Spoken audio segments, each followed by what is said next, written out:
Hey guys, tonight we're time travelling into a world so cold, so brutally indifferent to your comfort that you probably won't survive this. Seriously. You've heard about Viking toughness before, beards, axes, longboats, all that.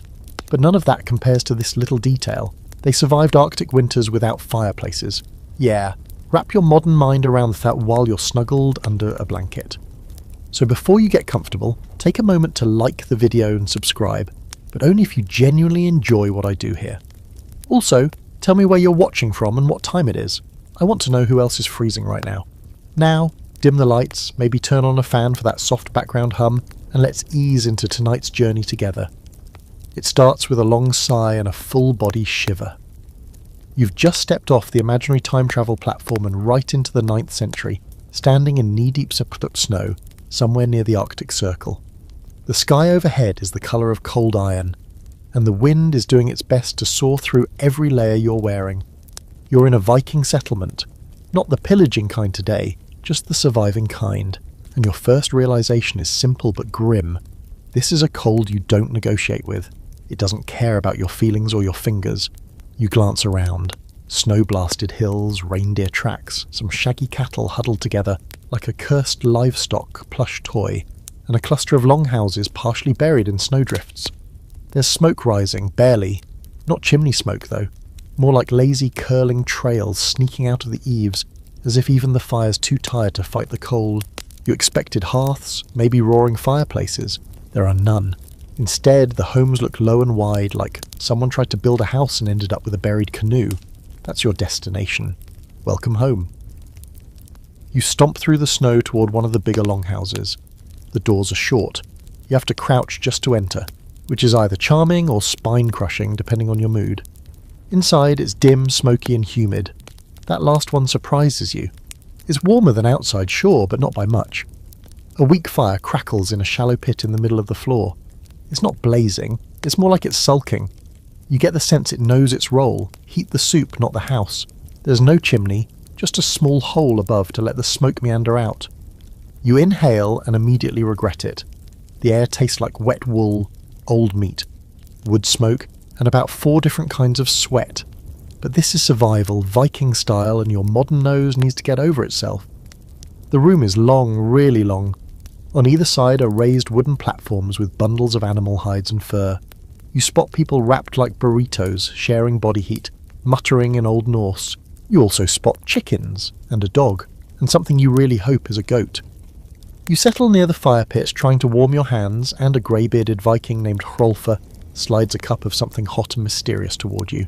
It smells fermented. He grunts in what you hope is a welcoming tone. This is not a place for small talk. This is a place for endurance. You begin to realise the trick isn't staying warm. It's never letting yourself get too cold. That's a whole different mentality. You ask about fireplaces. Hrolfr looks confused, as if you'd asked why the snow doesn't grow up instead of down. Here's the deal. Viking architecture isn't about maximising heat, it's about minimising loss. The walls of the longhouse are thick, sometimes 4 or 5 layers deep. Wooden frames packed with turf, moss and mud, nature's own insulation. It's more thermos than house. And that fire pit? It's mostly for cooking and ritual. The real warmth comes from shared heat, sealed space and layers of fur. As the sun dips, which it already kind of is, even though it's barely midday, you notice something else. There's no wasted movement here. People huddle close, conserve energy. It's not just practical, it's spiritual. These people have rituals, routines, patterns that carry them through the long dark. This isn't just winter, it's a siege. Outside, the wind kicks up again, screaming past the sod-covered walls. You step to the edge of the door and peek out. The world is blue and grey and white like it's been drained of all colour. Your boots crunch against frozen straw. There's a stillness here that's almost sacred. Or terrifying. Take your pick. Then a moment of unexpected beauty. A woman begins to hum near the back of the longhouse. A lullaby or prayer, you can't tell.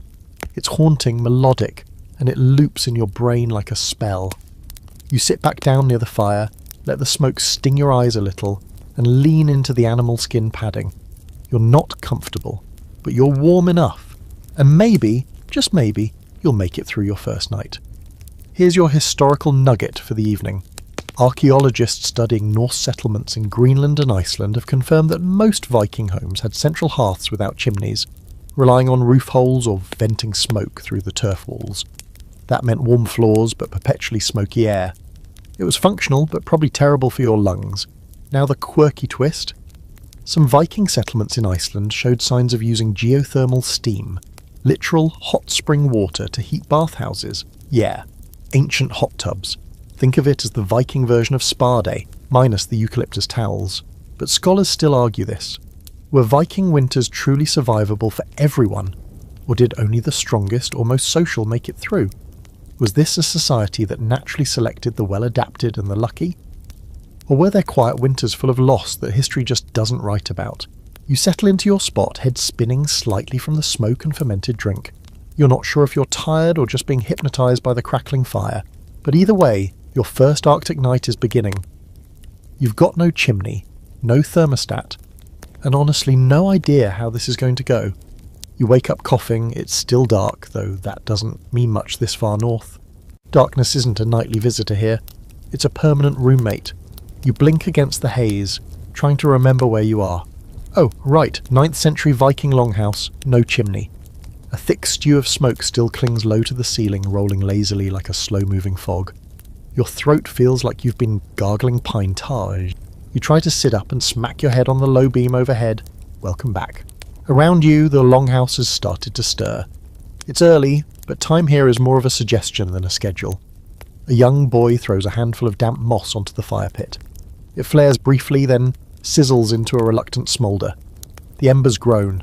People rise in layers of wool and fur, shoulders hunched, eyes bleary. No one says much. The cold outside is a known enemy, and the warmth inside is a fragile treaty at best.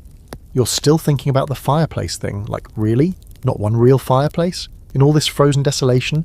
It's not just about comfort, it's survival. Your modern brain keeps looking for a hearth, a chimney, something with a roaring blaze where people hang stockings or dry their socks. Instead, you get a fire pit that mostly smokes and sputters, and somehow this works. The chieftain's longhouse where you slept is the biggest in the village. It belongs to Adis, a woman with more fur than Nemotion and a stare sharp enough to cut fish. She's already up, sipping something hot and bitter from a horn cup. She notices you shivering and gives a dry smirk. Cold? She says. You nod. She points to the ceiling. Smoke stays up, heat stays down, you stay alive. Then she walks away like she's just solved the theory of everything. You decide to look around, trying to understand how this place holds heat without any modern design. You press your hand against the wall. It's slid, a mixture of timber logs packed tight with turf, straw, moss and clay. The outside layer is frozen stiff, but the interior is slightly warmer. Like a really determined sandwich.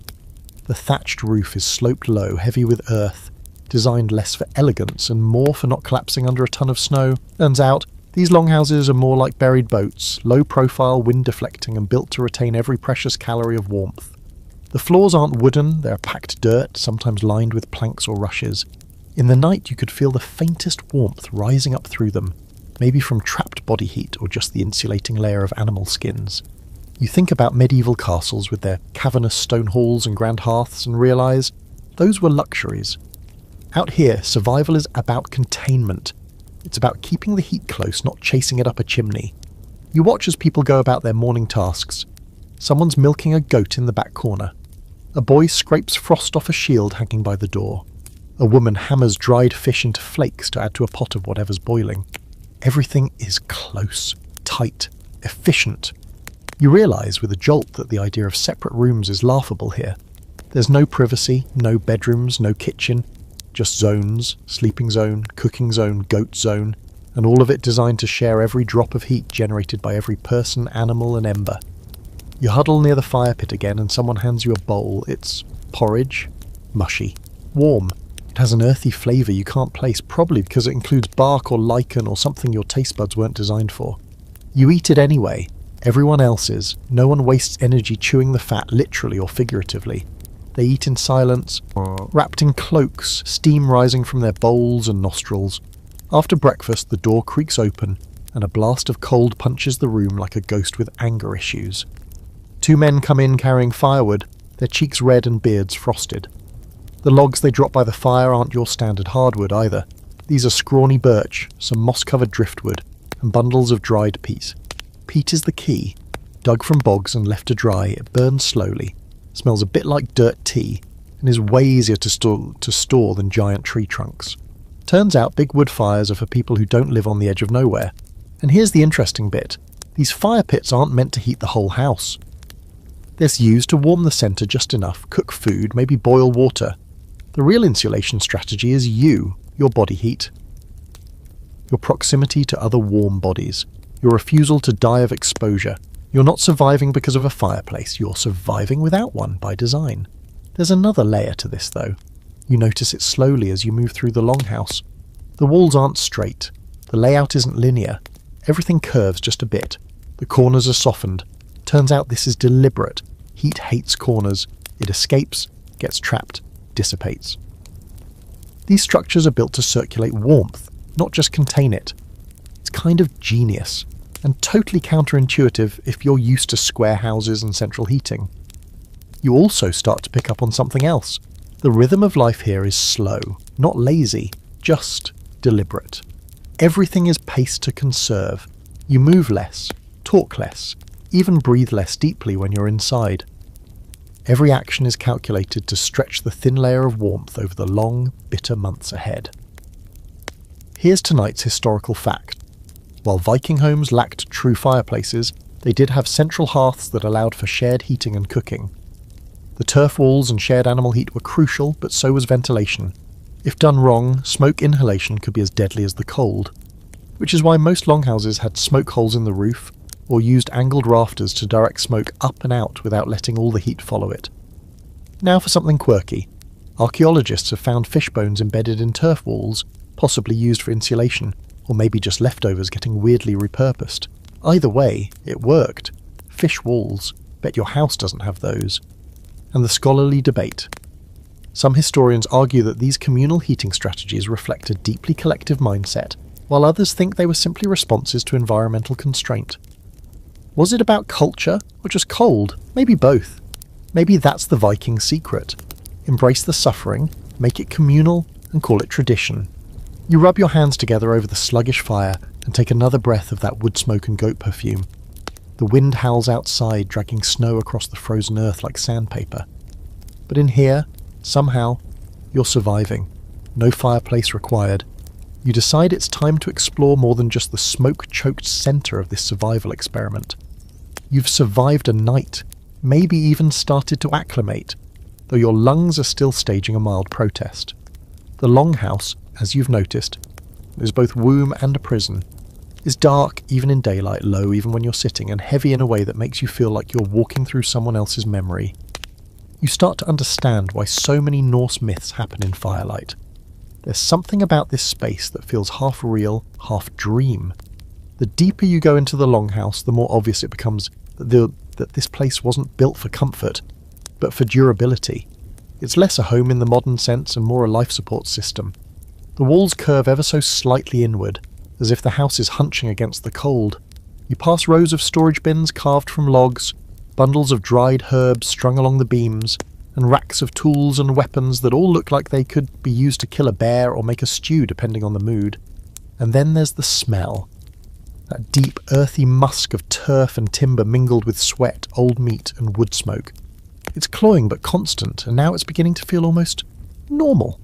Like your brain has filed it under background noise, along with the creaking of beams, the low murmur of conversation, and the occasional bleating goat.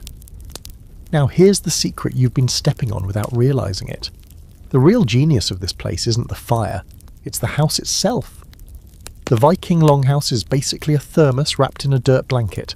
The outermost layer is sod, strips of grass-covered earth stacked like bricks over a timber skeleton. That turf is not decorative, it's insulation that works year-round. In winter, it traps warmth. In summer, it deflects heat. The Norse knew this not from textbooks, but from sheer generational trial and error. Between the sod and the wood, a thick mix of straw and animal hair, sometimes even manure. That stuff fills gaps, blocks drafts, and bonus, smells like survival. You're getting up close now, running your fingers along a beam crusted in years of soot. You scrape a little bit away and see something etched beneath the grime. A carving. A rough spiral with runes circling the edge. not decorative, protective.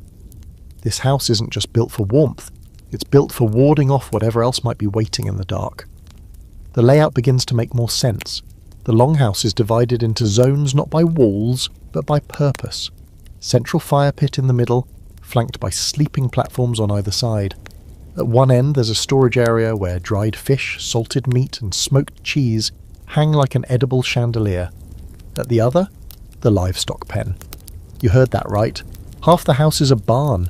You finally peek into that end and, yep, there they are. Cows, sheep and goats packed together like warm, snoring radiators.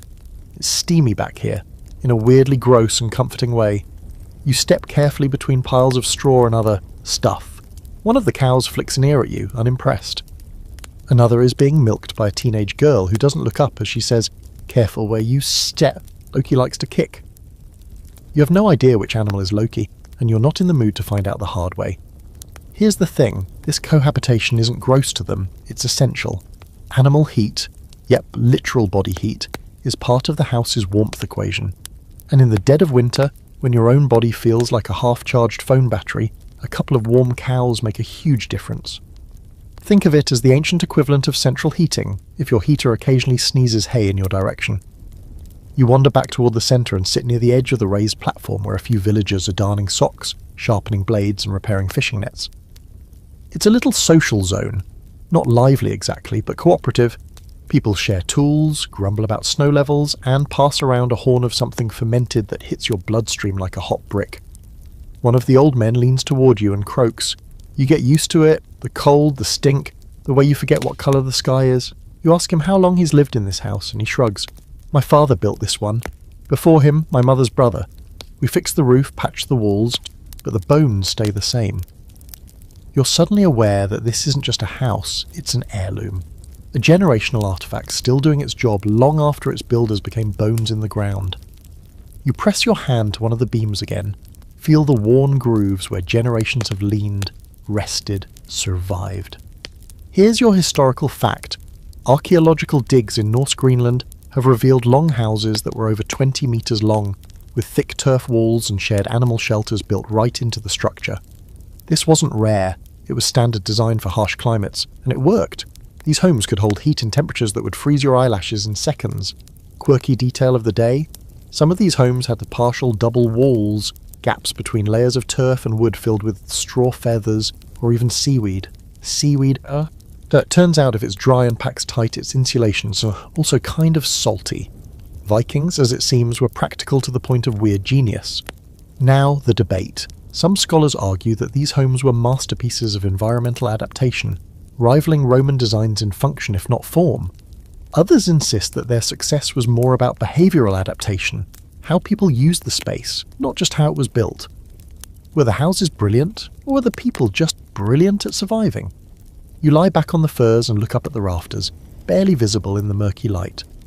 The house groans in the wind. Snow pelts the sod roof above like tiny fists, but the cold doesn't reach you here. Not really. The house is doing its job, quietly, stubbornly, with all the charm of an old, creaky thermos that refuses to die. And you start to realise, kind of beautiful. Morning rolls into midday with barely a shift in the light. Outside, the sky still hangs low like a lid, and the wind sharpens its teeth against the longhouse walls. You decide it's time to brave the cold, not because you're some kind of hero, but because your body desperately needs movement. And frankly, you're starting to smell like smoked goat. So you bundle up like a human cabbage, layer after itchy layer of wool, fur, and, surprise, more wool. The process is absurd. First, a rough linen undertunic that feels like sandpaper. Then thick wool trousers, a heavy tunic, another tunic and a belt to hold it all down. Your feet disappear into hide-wrapped shoes lined with hay. That's right, hay. You wiggle your toes and feel the straw crunch. For outerwear, you're handed a reindeer hide cloak that still smells distinctly like reindeer. No zippers, no Gore-Tex, just ties, pins and hope. You finally emerge outside, dressed like someone trying to impersonate a snowdrift. The cold hits you instantly, not like a slap. It's more like the breath gets sucked out of you by a silent, invisible force. Your eyelashes go stiff. Your nostrils freeze slightly every time you inhale, and yet you're not entirely miserable. You're insulated, in the most literal and unglamorous sense of the word. Out here, you can actually see how everyone else is dressed, and it's like a parade of slightly soggy woodland creatures. Wool hats with flaps, mittens made from felted scraps. Some people wear hoods so big they look like they've borrowed them from a monk with neck problems. The colours are muted, but here and there, a flash of dyed wool shows through, reds and blues, rare and precious. You follow Adis, the chieftain, as she walks the perimeter of the settlement, checking on fences, animals, and, occasionally, other humans who may or may not be pretending to work. She's dressed in a cloak so massive it trails behind her like a cape. "You're learning," she says without turning, nodding at your ridiculous ensemble. "You look less like a ghost." You pass a group of children chasing each other through the snow, bundled into so many layers they resemble angry marshmallows. Their laughter cuts through the wind like birdsong. One of them slips and lands face first in a drift, then pops up laughing with a chunk of ice stuck to his eyebrow. Apparently that counts as fun. Edie stops by one of the smaller longhouses. This one houses 2 families and their goats. She gestures at the sod-packed roof and grunts. "Good layers, good roof, bad layers, cold roof." Then she points to your cloak. "Reindeer's warm, don't let it get wet. Wet means death." It's not a metaphor. It's the law of the land. You help her haul some firewood, though wood is generous. Most of what you're carrying is driftwood and peat, both of which feel as light as frozen bread but burn long and hot. You pass a stack of something strange. Blocks of frozen moss and dried dung pressed into tight bundles. It's fuel. You make a face. Edie smirks. "You think fire cares what it eats?" You trudge back toward the longhouse and she pauses by a sled. It's crude, wood lashed together with hide, bones for runners, but clever. A few sealskins are bundled on top, stitched with waterproof seams. "For trading," she says, "or when we move." The idea of moving anywhere in this frozen void seems ludicrous, but she says it like moving is as normal as brushing your teeth. You're starting to realise that for all the weight of their world, these people are weirdly mobile, nomadic when they need to be, rooted when they must, adaptable to a fault. You ask how they stay warm without modern materials. Adis shrugs. "We use everything. Wool from sheep, fur from fox, leather from cow, even bird skin if it's soft." She chuckles at your wide-eyed look. "You want warm? Put a gull on your head." As the wind picks up, you realise the key isn't just the clothing, it's the strategy. Vikings didn't layer randomly. They used air pockets, loose wool to trap heat, tight leather to block wind, cloaks to create a personal heat bubble. You, meanwhile, are sweating like a liar in court and simultaneously freezing through your knees. You've got the gear, but not the wisdom yet. Back inside, you begin stripping off layers with the careful dread of someone who knows they have to put them all back on later. The re-entry into the smoky warmth feels like crawling into a low-budget sauna. Someone hands you a bowl of hot broth, and the steam fogs your eyebrows. It tastes like fish and desperation, but it's warm and that's enough. Historical fact-check time. Vikings were masters of wool. They bred sheep specifically for dense, warm fleece, and their textiles included a coarse, water-resistant outer layer called vadmal, which doubled as currency in some regions. They felted wool, literally pounding it until it thickened, to make garments that were both flexible and nearly windproof. Quirky fact, Vikings sometimes lined their boots with dried grass or hay to add insulation. Think of it as prehistoric Dr. Scholl's. Some even stuffed their sleeves with moss. Not exactly stylish, but if you've ever been snowed in with soggy socks, you'll understand the genius. The debate? Some scholars argue Vikings didn't suffer much from the cold due to their incredible clothing technology. Others suggest we romanticize it, and that hypothermia and frostbite were common, unrecorded facts of life. The truth likely lives in the margins. Some people adapted, some didn't, and the cold doesn't give participation trophies. You stretch out on a fur mat, feeling the weight of the day settle in your limbs. Outside, the wind growls like a hungry animal, but inside you're wrapped in wool and reindeer hide and a kind of reluctant respect for the people who made this work. You still smell like goat. You still can't breathe properly through your smoke-addled sinuses. But you're warm. For now. You don't remember falling asleep, but you wake up sandwiched between 2 very warm, very snoring bodies. One human, one goat. The human, a middle-aged woman with wild grey hair and a bear-like snore, is dead to the world, curled under a thick fur that smells like old cheese and pine. The goat, meanwhile, is wide awake and staring at you like it knows something about your soul that you don't. You're not sure which is more unsettling. This isn't exactly your idea of cosy, but as your toes wiggle in their hay-stuffed boots and your fingers flex without that brittle, frost-bitten feeling, and you get it. Body heat isn't just a byproduct of survival here. It's a resource, a form of currency. And in this longhouse, warmth isn't private. It's communal. You either share or you freeze. There's no third option. Across the room, another bundle of humans is beginning to stir. A boy kicks off his blanket and rubs sleep from his eyes with mittened fists. A woman reaches over and gently adjusts the fur cloak over a toddler, tucking it around his ears. A dog stretches and shakes out its shaggy coat, scattering a small flurry of dried hay and dust. The longhouse isn't quiet exactly, but its noises are low, muffled, intimate. You've never heard a group of people wake up in unison before. It's oddly comforting. Your own personal space bubble, something you took for granted in your world, is now completely gone, vanished, eviscerated. You're breathing the same air as 20 other people and several animals. You're sleeping shoulder to shoulder, hip to hip. Someone's foot is against your leg and it's not even weird anymore. In the Arctic winter, personal space is a luxury you give up if you want to see spring. There's a rhythm to it too. People switch positions during the night, like a choreographed tangle of limbs. Some sleep near the fire, some at the back, depending on health, age, or even social standing. The elders, sources of wisdom and heat, usually get prime spots. Children are tucked between adults like living heating pads. Infants sometimes sleep directly on the warmest parts of their mothers, wrapped in a fur that's been pre-warmed by someone's lap. You try sitting up and immediately regret it. The air up here is colder, the smoke thicker. It's like the difference between swimming underwater and standing in the steam room. You lie back down. That thin 6-inch difference is the barrier between reasonably warm and questioning your life choices. Rolfer, the grey-bearded man from earlier, gives you a knowing look from across the room. "Still alive?" he grunts. You nod, coughing slightly. He smiles, a rare event that cracks the lines in his wind-burned face. "Then you slept right." You didn't just sleep right. You slept like a person half dead with exhaustion, wrapped in a pile of other half-dead people pretending the night wasn't trying to kill them. This is more than survival. It's strategy. The Viking version of a sleepover, where hypothermia is the uninvited guest you all ignore, and not everyone sleeps on furs. In the poorer homes, people just sleep directly on hay or straw, maybe with a wool blanket if they're lucky. The fire rarely reaches the far ends of the longhouse, so those who sleep there depend almost entirely on the warmth of others. You think about that the next time you complain about cold sheets. Here's the thing that modern life doesn't prepare you for. Humans are heat-generating machines.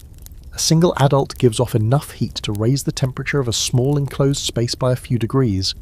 Multiply that by 20 people and 5 goats, and suddenly the longhouse becomes something more than a shelter. It's a slow cooker. Everyone simmers together. It's weird. It's gross. It's genius. You help with the morning clean-up, brushing loose hay off the sleeping platform and shaking out the furs near the fire. Someone tosses more peat onto the embers, and the flames crackle back to life with a small cheer from your aching joints. The smoke rises, hits the low roof, and spreads outward like a lazy cloud. A few people cough. Nothing new. Their lungs have been marinating in this stuff since birth. As the longhouse fills with motion, you notice the unspoken rules of proximity. No one sleeps alone unless they're quick. No one sleeps with anyone unless it's agreed upon beforehand. Kids cuddle with parents, siblings, even neighbours. It's less about relationships and more about thermodynamics. And as you notice a baby nestled between an old man and a young girl, you realise this is how humanity used to survive. Not by comfort, by community. Historical timeout. Studies of Viking-era settlements show consistent architectural design that prioritises centralised heating and communal sleeping arrangements. Even in large households, the sleeping quarters were shared spaces. Fewer walls meant less heat loss. This wasn't just practical, it was cultural. Norse society revolved around the group, not the individual. Now, your fringe fact. In some parts of medieval Scandinavia, winter weddings were scheduled not for romance, but for warmth, literally. More people in one room meant a warmer space. So yes, it's entirely possible that your wedding night included the bride, the groom, and Aunt Sigrid snoring 3 feet away. And tonight's scholarly debate? Some argue the communal sleeping model was a necessity born of climate. Others think it reflected a deeper social cohesion, one where privacy was less valued than interdependence. Either way, it's clear that for Vikings, warmth wasn't a personal achievement. It was a shared responsibility. You finish shaking out a heavy reindeer pelt and drape it back onto the platform. The fire glows faintly, casting flickering shadows across the beams overhead. Someone starts humming a low tune while stirring a pot of morning porridge, and another cracks open a small barrel of dried apples. The longhouse breathes like a single organism, slow, smoky, and stubborn. Outside, the sky is still iron grey. You pull your cloak tighter and look around at the sleepy faces, the steaming bowls, the goats chewing contentedly by the door. It hits you, quietly but clearly, in a place where the cold kills without warning. Survival isn't about how strong you are, it's about how close you're willing to get to the people around you, and maybe the goat. The next time you step outside, it's mostly because your eyes are starting to sting from the permanent cloud of smoke inside. Your cloak is damp from breathing, and your inner layers smell like boiled wool and last night's dinner. But as you crack open the longhouse door and the outside air rushes in, sharp, dry, almost surgical, you immediately question your decision. It's not just cold, it's mythological. The kind of cold that makes your teeth ache, even when you're not smiling, which you're definitely not. But as your boots crunch down onto the snow-packed earth, you realise something else. Silence. Not the kind that feels peaceful, but the kind that sounds like everything around you is holding its breath.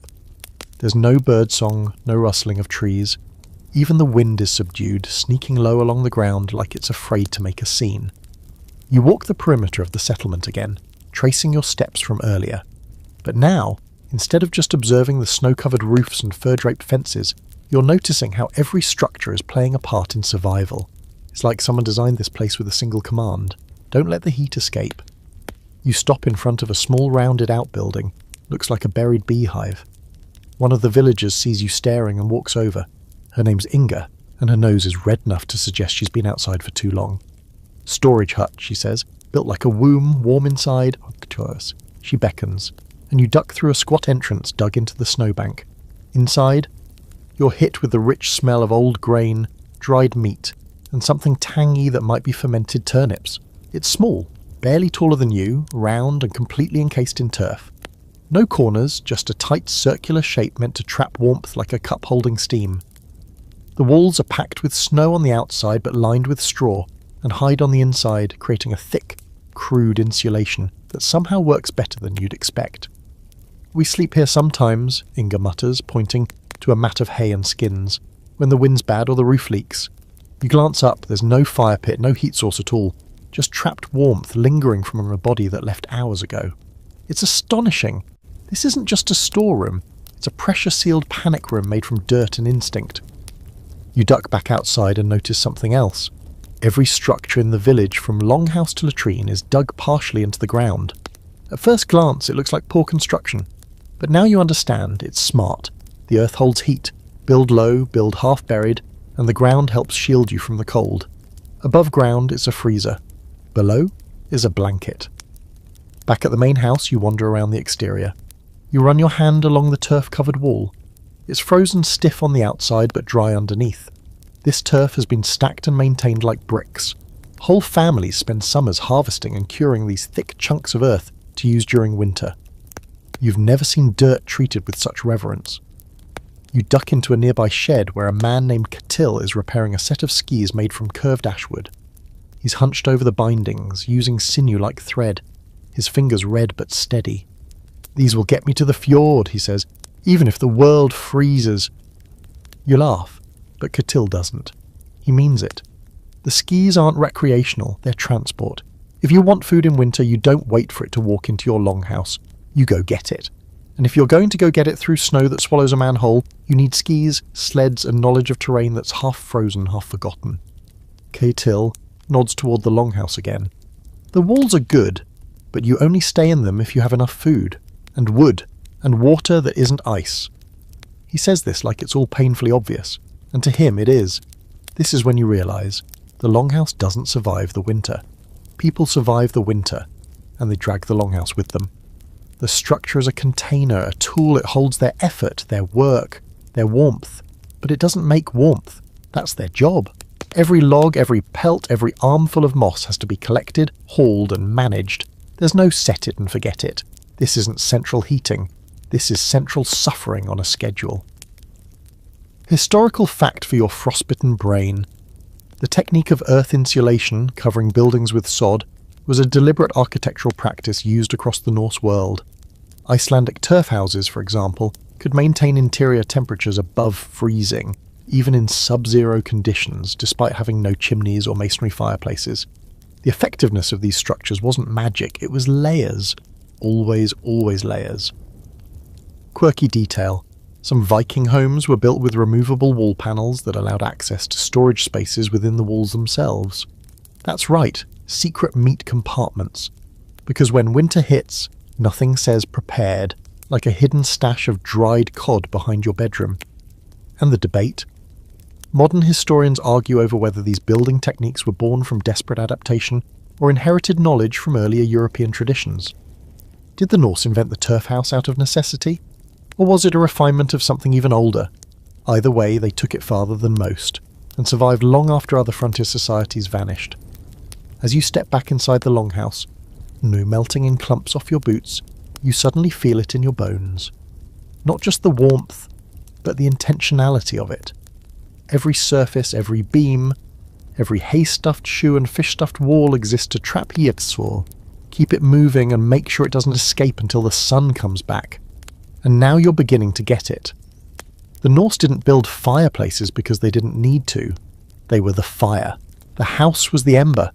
The village was the flame, tucked against the wind. You don't need a clock to know when dinner's coming. Your stomach tells you first. The smell of roasting meat tells you second. And third, the longhouse slowly shifts into a ritual of preparation, not loud or hurried, but deliberate. You're getting used to this rhythm now, the slow choreography of survival where every action means something, even if that something is just don't freeze. A low fire smoulders in the centre pit, and you notice it's finally pulling its weight tonight. The air's not exactly clear, but it's breathable, which feels like a win. Still, there's no chimney. Just that same squat little smoke hole carved into the roof.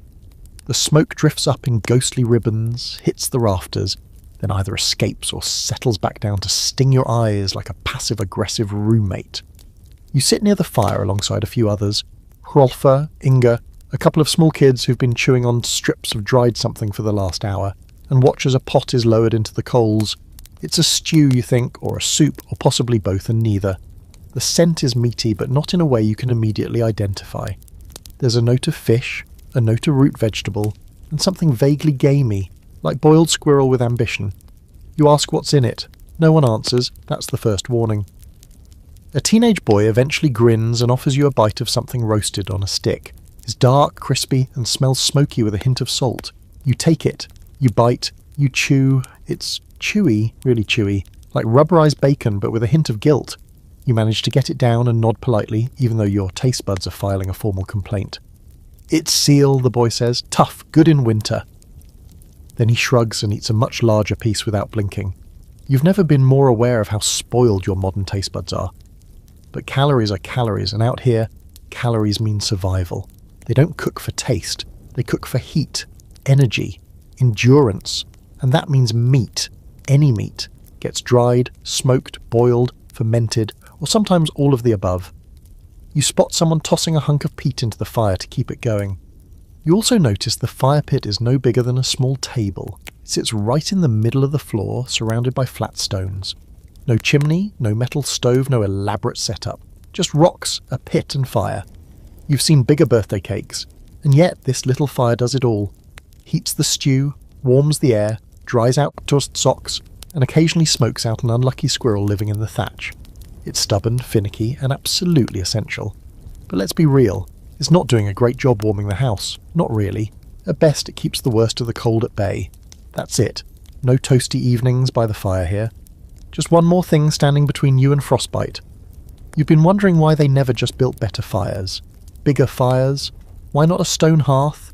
A chimney? Something more efficient? You ask Hrolfa, who gives you the same look your grandfather gave you when you asked why his TV still has buttons. Chimneys let heat out, he says. Smoke goes out, heat follows. He gestures upward, where the smoke is curling toward the dark, soot-streaked beams. Better to choke a little than freeze. Turns out they weren't ignorant.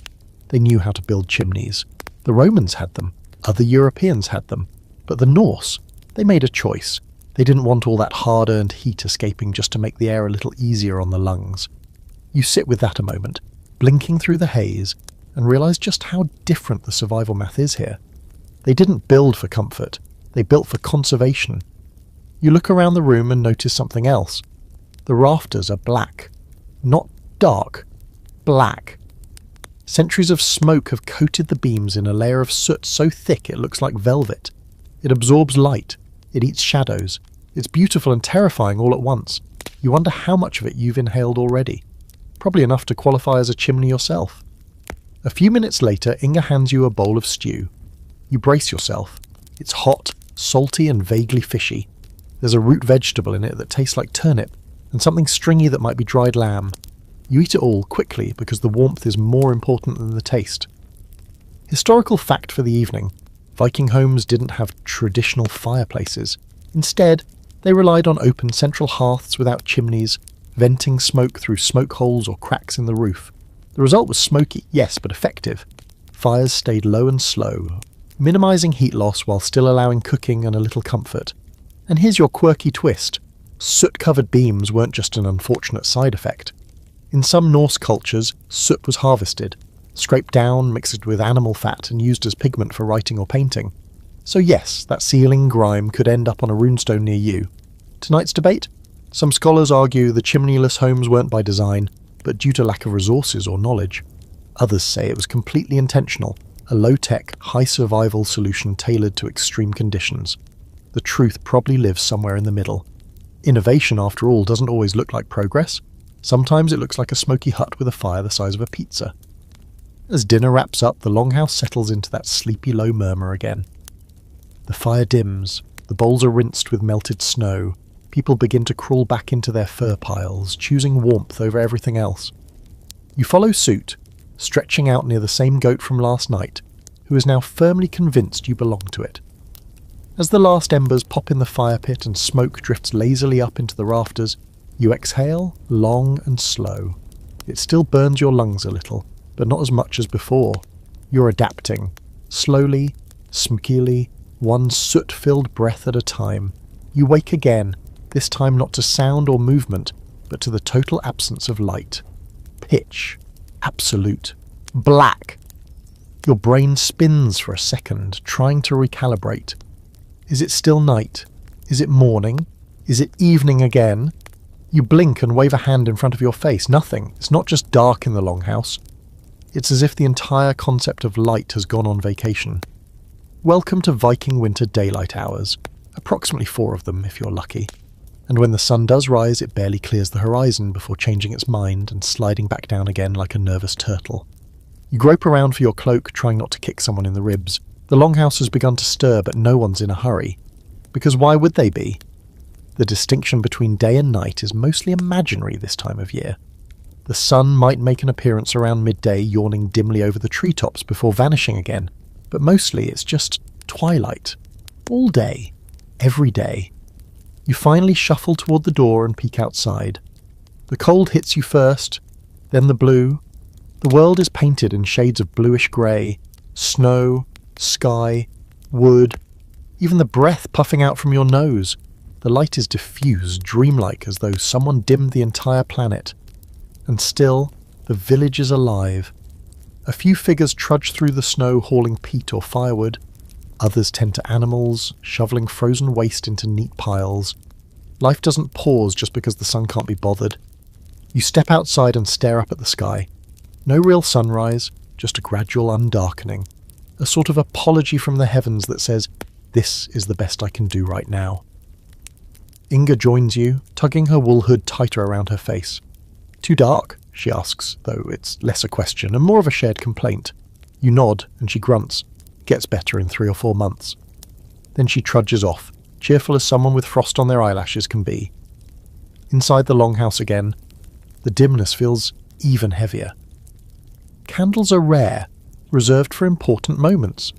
Most of the light comes from the fire pit, which isn't exactly doing the Lord's work in that department. You notice people working near the walls, squinting as they sew, mend, or carve by firelight that throws more shadow than glow. You think about how sunlight affects you in modern life. When it gets dark too early, you get sluggish, irritable, maybe even depressed. You suddenly understand why everyone here seems so calm, so inward-facing. There's no manic drive to do things when the sun is out, because the sun isn't out. So you adapt, you slow down, you find other ways to mark time, and yet they do have ways. You find Hrolfr sitting near the back of the longhouse, sharpening a knife with deliberate strokes. You ask him how they tell time. "We feel it," he says. You raise an eyebrow and he grins. "Not like you, no ticking, just feel when the goats need feeding, when the firewood runs low, when the stew is done. The world tells you." You try to imagine a life without hours, without clocks. Just the vague sense that morning is when it gets slightly less black, evening is when the goats get twitchy, and bedtime is when your body gives up. It's a completely different kind of time, a human kind of time. You spend part of the day outside helping Ketil repair a storage fence. The light doesn't change, the wind picks up now and then, and snow hisses across the ground like whispering ghosts. You feel untethered, no sun to orient yourself, no shadows to track, just that same blue-grey blanket over everything, like a stage lit for a dream.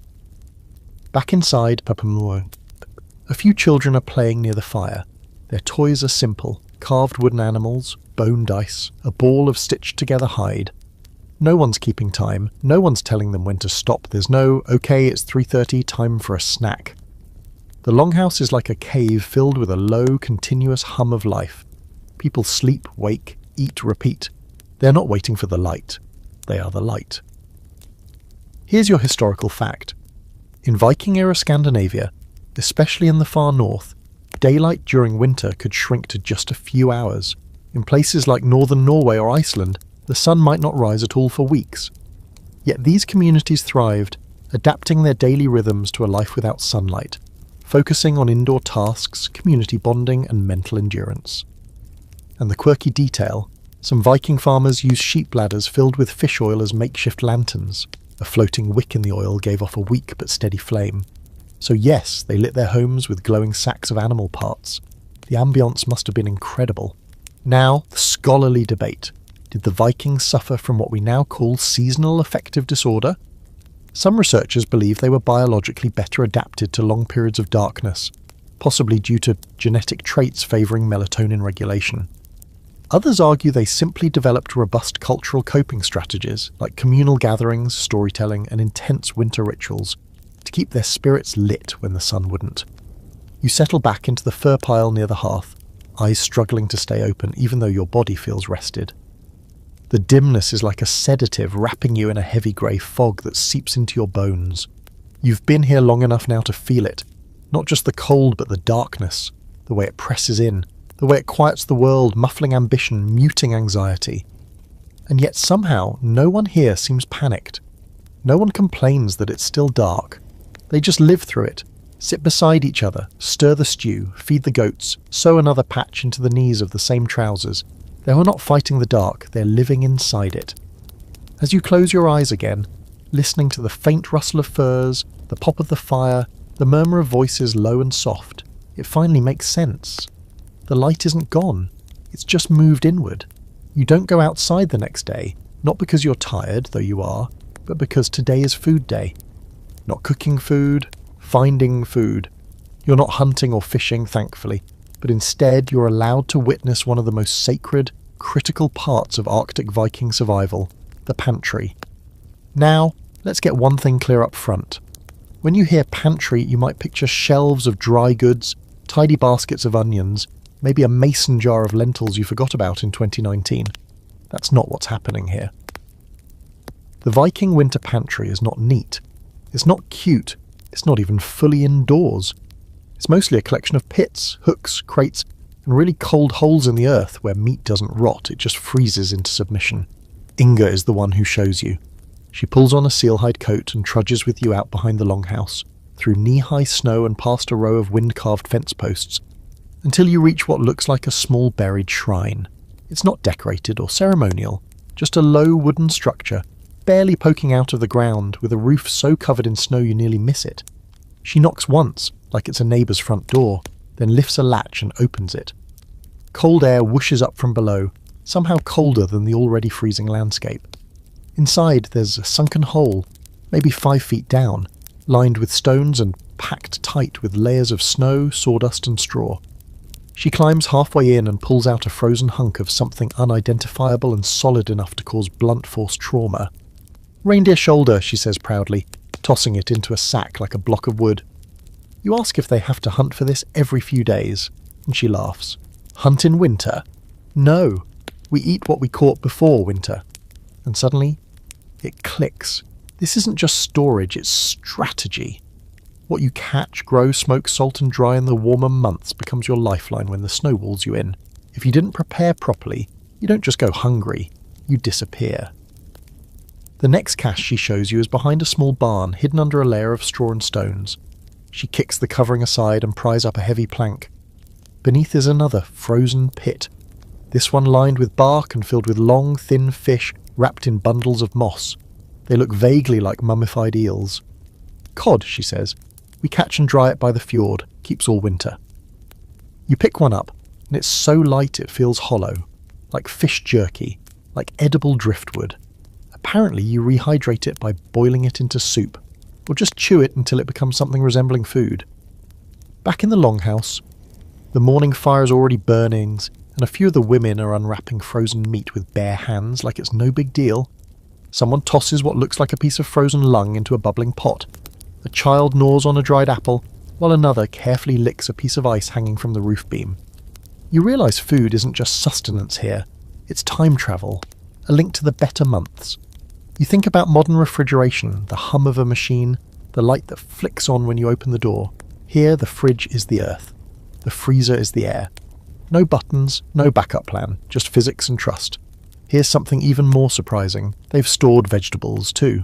Root crops like turnips and onions are buried in straw-lined boxes inside the house, tucked into corners like sleepy animals. They're dry, softening slowly with the passage of time. Every onion is a small miracle. Every turnip is a stored ray of summer sunlight. And then you spot something strange. A stone jar, sealed with what looks like leather and wax. Someone notices you eyeing it and grins. "Pickled sheep's testicles," he says, and then, dead serious, adds, "very sour." You back away slowly. Now here's the historical fact to wrap your head around. Vikings had remarkably sophisticated preservation techniques. They used salt, smoke, drying, burying, fermenting, and even pickling to ensure they didn't starve during winter months. In Iceland, some storage pits kept food preserved for years. The Earth's natural cold made it possible. No need for iceboxes or electricity. The fringe fact? In Greenland, some Norse settlers reportedly stored food in pits that were shared communally. Imagine burying a ham in the ground and trusting your neighbour not to dig it up. That's how tight-knit, or how desperate, some settlements were. A group pit, equal parts refrigerator and trust exercise. And tonight's scholarly debate. Some experts believe Norse food preservation was a patchwork of local innovation and borrowed techniques from other European societies. Others argue it developed independently through sheer environmental necessity. Either way, it's clear. The Vikings didn't just survive winter. They prepared for it with chilling efficiency. As the stew simmers over the fire, you catch a whiff of something shockingly fragrant. Herbs? Spices? No, just wild onion and dried lichen from a nearby sack. Still more. The scent is borderline luxurious after the last few nights of salt and fish-flavoured everything. Dinner is served in silence, save for a few murmurs and grunts of approval. It's good. Not just edible good, but genuinely warming. A broth that slides down your throat and lights a tiny fire in your belly. You lean back against the wall, hands wrapped around the warm bowl, and feel, for the first time, almost full. Not just in your stomach, but in your chest, like you've borrowed a little of their pride, their resilience. The snow outside keeps falling. The darkness thickens like a second layer of skin. But tonight, the fire burns brighter, the stew tastes better, and the longhouse hums with the quiet sound of people who've learned how to survive not by fighting winter, but by feeding themselves enough to face it again tomorrow. It's late when they offer you the shark, You've already sat through a surprisingly enjoyable meal of stewed reindeer with a hint of something vaguely green and edible. You were considering crawling back under your furs and pretending you didn't exist. But then Hrolfr appears in front of you, holding out a small wooden dish, and says with a perfectly straight face, "Try this, special." You look down and immediately wish you hadn't. It's a few cubes of meat, greyish, damp-looking, and glistening slightly, like they've been sweating out their own opinions. The smell hits you a moment later, gyr, sharp, acidic, and somehow fishy and chemical at the same time, like ammonia met low tide and decided to get experimental. You look up at Hrolfr. He's smiling. That alone is a bad sign. Inga is across the fire, grinning. "Hakal," she says, like she's naming a beloved uncle. "Fermented shark, very strong, very healthy." You glance around, expecting someone to shout, "Just kidding!" But no one does. This is not a prank. This is a delicacy. You pick up a cube between your fingers and bring it closer to your mouth, and the smell gets worse. You hesitate. Someone starts a slow clap. You're not sure if it's supportive or mocking. You shove the cube into your mouth and chew, and instantly regret every decision you've made in your entire life. The taste is not a taste. It's a sensation, like licking a sweaty boot that's been soaking in cleaning fluid.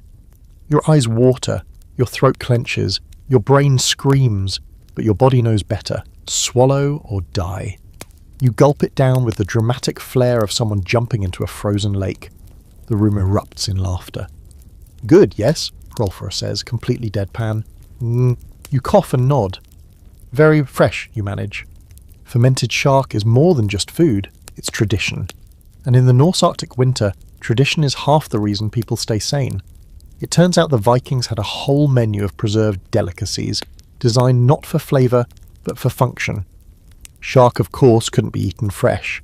Greenland shark contains toxins that will wreck your nervous system. So instead, they buried it in gravel for several weeks and then let it rot gently in the open air. Because sure, why not? You're handed a cup of something to chase it down. It's a bitter brew, more medicine than drink, brewed from herbs and roots and possibly vengeance. It clears your sinuses and dulls the pain in your throat. A woman named Aslao pats you on the back. "Now you're Viking," she says, smiling like you just passed your final exam. You try to process what just happened, but the room is already moving on. More food appears, dried fish, slices of cured lamb, pickled root vegetables so sour they make your jaw ache. One of the children is chewing happily on a hunk of whale blubber like it's a fruit roll-up. No one complains. No one acts like this is strange. It's not strange, it's necessary. That's when you realise winter food isn't about flavour. It's about survival. Preservation. Calories. You don't cook for pleasure, you cook for fuel. Every dish is an answer to a problem. How do we keep meat from rotting?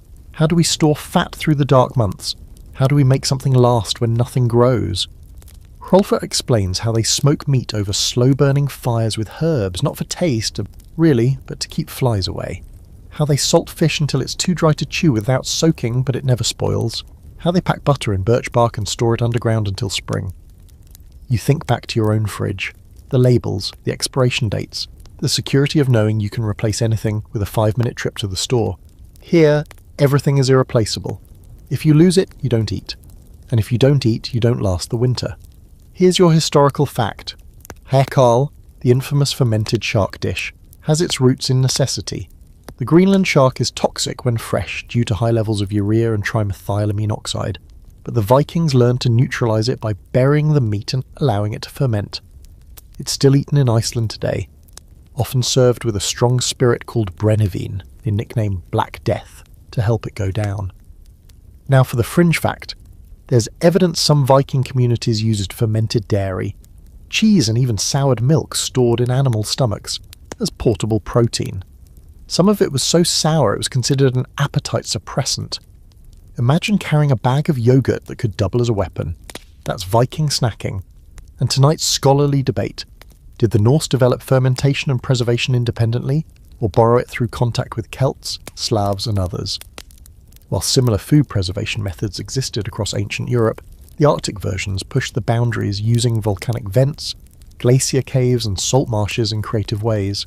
Some argue it was innovation, others sheer desperation. As you sit with a stomach that's half numb and half afraid of what's coming next, you begin to appreciate the quiet resilience baked into every bite. The willingness to eat what no one else would, the defiant creativity, the brutal efficiency. You might not want another cube of hakal ever again, but you respect the hell out of it. The fire dies down to coals, casting the longhouse in a flickering amber haze. Around you, people yawn, stretch, and settle back into their fur nests. A few snores begin. A goat wanders past, nudges your leg, and flops down beside you. You pull your cloak tight and lie back, the taste of ammonia shark still lingering faintly on your breath. It's horrible, it's unforgettable, it's tradition, and somehow in the middle of all this cold, all this dark, all this madness, you're starting to feel full. You've been warned ahead of time. Hrolfa gives you a look, half serious, half gleeful, and says, "Tonight, you bathe." You think, okay, great, finally. The smoke, the sweat, the ever-present tang of goat, maybe now you'll come out the other side smelling less like a fur-lined chimney. But no one tells you what bathing actually means here until you're already ankle-deep in snow, trudging toward what looks like a moss-covered mound at the edge of the settlement. The door is small, barely wide enough to crawl through, and as you step inside it's like entering another planet. A wave of thick, wet heat slams into your face, fogging your eyes, filling your lungs. The walls are stone, low and beaded with condensation. Steam rises from a wide, shallow pit in the centre, where rocks, blackened and cracked, glow faintly red under a thin layer of water. A woman tosses another ladle of water onto them, and the room hisses like an angry serpent. This is the bad stover, the Viking steam bath. No soaps, no lavender scrubs, just fire, rock, water and sweat. You're handed a ladle and pointed toward a bench. And then, in the most unceremonious way possible, people start stripping down. Let's pause here. You've been mentally preparing to bathe, yes, but you are not prepared to be naked with strangers in a steamy cave while someone pours boiling water onto rocks 3 feet from your toes. But you realise quickly that modesty is a luxury people drop when it's kuntundergeet outside and frostbite is a real threat. This isn't a spa, it's a system, a rhythm. You shed your layers, slowly, regretfully, and step onto the bench, gripping a wooden ladle like it's your only defence against the creeping vulnerability of your own unclothed self. Someone hands you a bundle of twigs, birch branches tied together. Hit yourself, they say. Good for skin. You do. Lightly at first, then more confidently. It feels absurd and oddly satisfying. The skin prickles. Blood returns to places it hasn't visited in days. The steam fills your head. Your pores open like blooming moss. Your lungs burn a little, but it's a welcome kind of burn. You haven't felt this clean since ever, actually. Not this kind of clean, not earth clean. You're sweating out the soot, the smoke, the strange, unspoken heaviness of cold. And then Hrolfa stands up, nods and says, "Time for cold." You don't ask what that means because you already know, and your body is already screaming no. The exit is fast, the cold is faster. You burst through the low door, barefoot, wet, steaming like a roast chicken. Snow hits your feet, then your legs, then your lungs. You stagger. You shout. You may or may not curse every Norse god you've ever heard of, and then you dive into a snowdrift. Because apparently that's what you do after steaming your soul out of your body. Everything goes numb in 2 seconds. Then it starts to tingle. Then you feel more alive than you ever have. Your heart is pounding so hard it echoes in your ears. Your skin burns with cold and memory and something almost like joy. You look up at the sky, clear for once, stars blinking down at you like distant fires, and laugh. You don't mean to, it just escapes. A bark of disbelief and exhilaration. This is the reset button. You go back inside the bathhouse, dripping and grinning, and rejoin the others. No one says anything. They just nod as if to say, "Good, you didn't die." Later, wrapped in dry wool and curled back near the longhouse fire, you sip hot broth while your skin still glows faintly from the ordeal. You're not clean in the modern sense. Your hair still feels like hay and your nails still look like they've been in a fistfight with a shovel. But something in you is scrubbed raw, rebalanced. Here's the historical fact. Norse bathhouses were real and widespread. Archaeological evidence from settlements in Iceland, Greenland, and even parts of Norway shows that steam baths were part of regular life, even in the coldest months. Some were built near geothermal springs, others heated with fire-warmed stones. Cleanliness wasn't just practical, it was spiritual, ritual, social. The quirky fact, In some Icelandic bathhouses, people left offerings, coins, carved bones, herbs, around the stones for luck or protection. Bathing wasn't just about hygiene, it was seen as a kind of purification ritual, a way to reconnect body and spirit when the world outside was frozen over. And the open debate, how often did Vikings really bathe? Some say once a week was standard, especially in Iceland, where geothermal energy made baths more accessible. Others argue it was far less frequent in mainland settlements due to firewood scarcity. Still, the mere existence of bathhouses in winter says something radical. Even when the world is buried in snow, people still made time to feel clean, to feel human. You lean back, furs tucked around your shoulders, and let the warmth sink in. Your body feels like it belongs to you again. The longhouse smells slightly less offensive now, or maybe you're just numb to it. Either way, you understand why these people make the effort. Why even when fuel is precious and time is short, they carve out a place to sweat and shiver and remember what warmth really feels like. Outside, the snow falls softly, slowly, like feathers from a sleeping sky, and inside you feel new. You're still glowing faintly from the bathhouse incident when you realise something's shifting inside the longhouse. The usual rhythm, the murmured conversations, the low clatter of tools, the gentle coughing and occasional goat noise, is changing. There's a buzz in the air now, like static before a storm, except instead of lightning, it's celebration. People begin to move with purpose, furs are shaken out, ale barrels are rolled in from the cold, Hrolfa and Idis talk in hushed tones near the hearth, and someone's cleaning the soot off a carved wooden idol of Thor that normally just lurks unnoticed in the corner. You're not sure what's happening, but it's big. And, as usual, no one's explaining it to you. So you ask Inga, who's stacking bundles of kindling with more focus than usual. She looks up, surprised. "Midwinter's night," she says. "Tonight we honour the gods." You raise an eyebrow. You've been here long enough to know honour can mean anything from quiet prayer to animal sacrifice to dancing in your underwear in the snow.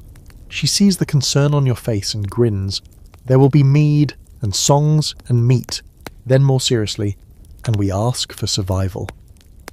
It hits you then, this isn't just a party, it's a plea, a ritual carved into the frostbitten bones of this place, because winter, no matter how well you prepare, is still a gamble. No one's immune, and tonight is the night they look up at the black sky and ask the old gods, "Please let us live until spring." By late afternoon, though honestly it still looks like midnight, the longhouse has transformed. Animal hides have been draped over the beams, the floor's been swept with bundles of birch twigs, the fire pit is roaring hotter than usual, and someone's hung herbs and bones above it in patterns you don't recognise. You try asking what they mean. The answer? Protection, maybe luck. You help hang a few things, mostly decorative. Bells made from bits of carved bone, small wooden animal carvings. It feels festive, yes, but also heavy with intent. Every item has a story. Every placement is deliberate. You feel like a guest at a dinner party hosted by ancient ghosts. Then comes the food. You've been here long enough to know the normal winter meals are humble, functional, calorie-dense affairs. Not tonight. Tonight, they bring out the real food. Smoked lamb ribs, boiled grains spiced with what you think is angelica root, roast duck fattened during the last days of autumn. And yes, mead. The good kind, sweet and heady and served in carved wooden cups that still bear the teeth marks of past celebrants. You sit cross-legged on a fur between Hrolfa and a teenager named Bjorn, who's already had too much mead and is slurring praises to Odin between gulps. Everyone eats with both hands, no shame, no ceremony. Meat is torn, broth is slurped, laughter breaks out in the middle of chewing. It's messy, loud, human, and beneath it all is a hum of tension you can't quite place. After the food comes the fire rituals. Someone dims the central flames down to coals and a horned man steps forward. Not horned in a costume way. He's wearing a literal horned cap made from some animal you don't want to meet. He's the Godi, a kind of priest. You'd seen him before, just another villager. Now, in the flickering firelight, he seems older, bigger, darker. He begins to chant, not in song, not in speech, but something in between. Low, rhythmic, ancient. Others join in slowly, voices weaving together, like threads in a frayed rope. They sing of Thor who brings the storm, of Odin who knows the cost of wisdom, of Freya who brings the spring eventually. You don't know the words, but you feel the shape of them. Longing, respect, hope, maybe even fear. Then someone places a carved wooden bowl into the fire pit, and a thick plume of scented smoke rises. It smells like resin, pine, dried herbs, and something sweetly sour.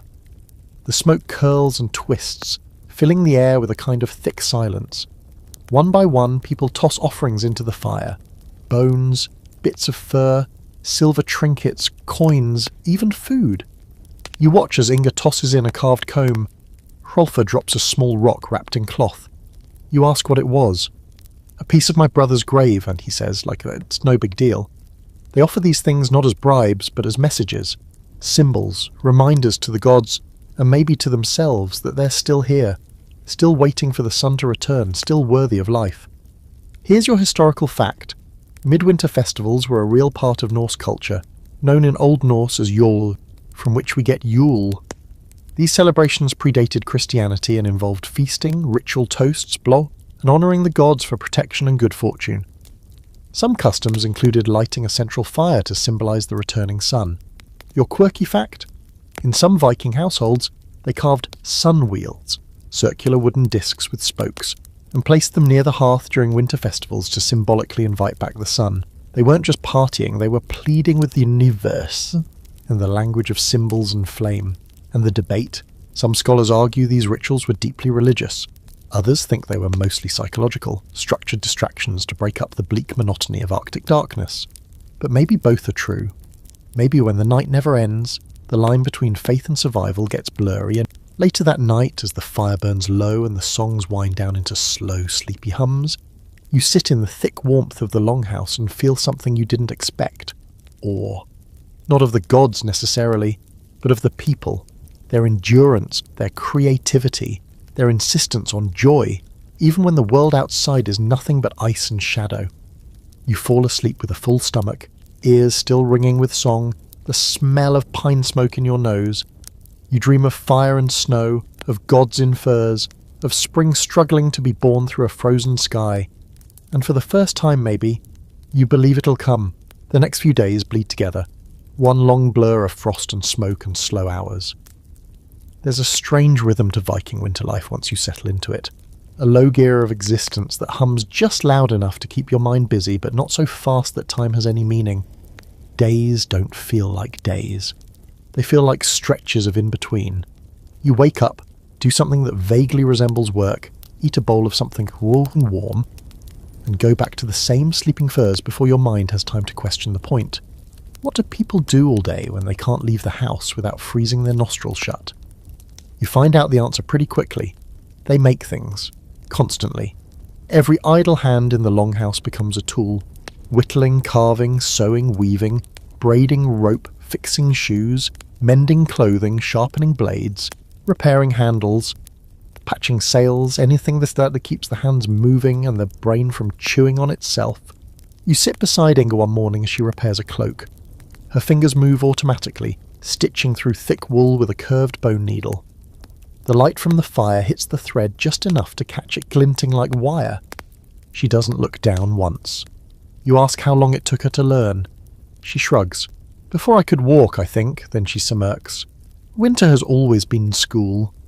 Nearby, Bjorn is carving a fish out of driftwood. It doesn't serve a purpose, at least not a practical one, but his hands are busy, his eyes are focused, and his humming keeps the silence from swallowing the room. Someone's weaving cordage in the corner. Another is braiding hair. Not out of vanity, but because it keeps it from freezing into knots later. You try your hand at a few things. They hand you a cracked spoon to sand smooth, then a length of wool to twist into thread. Your fingers cramp fast. Your patience fails faster.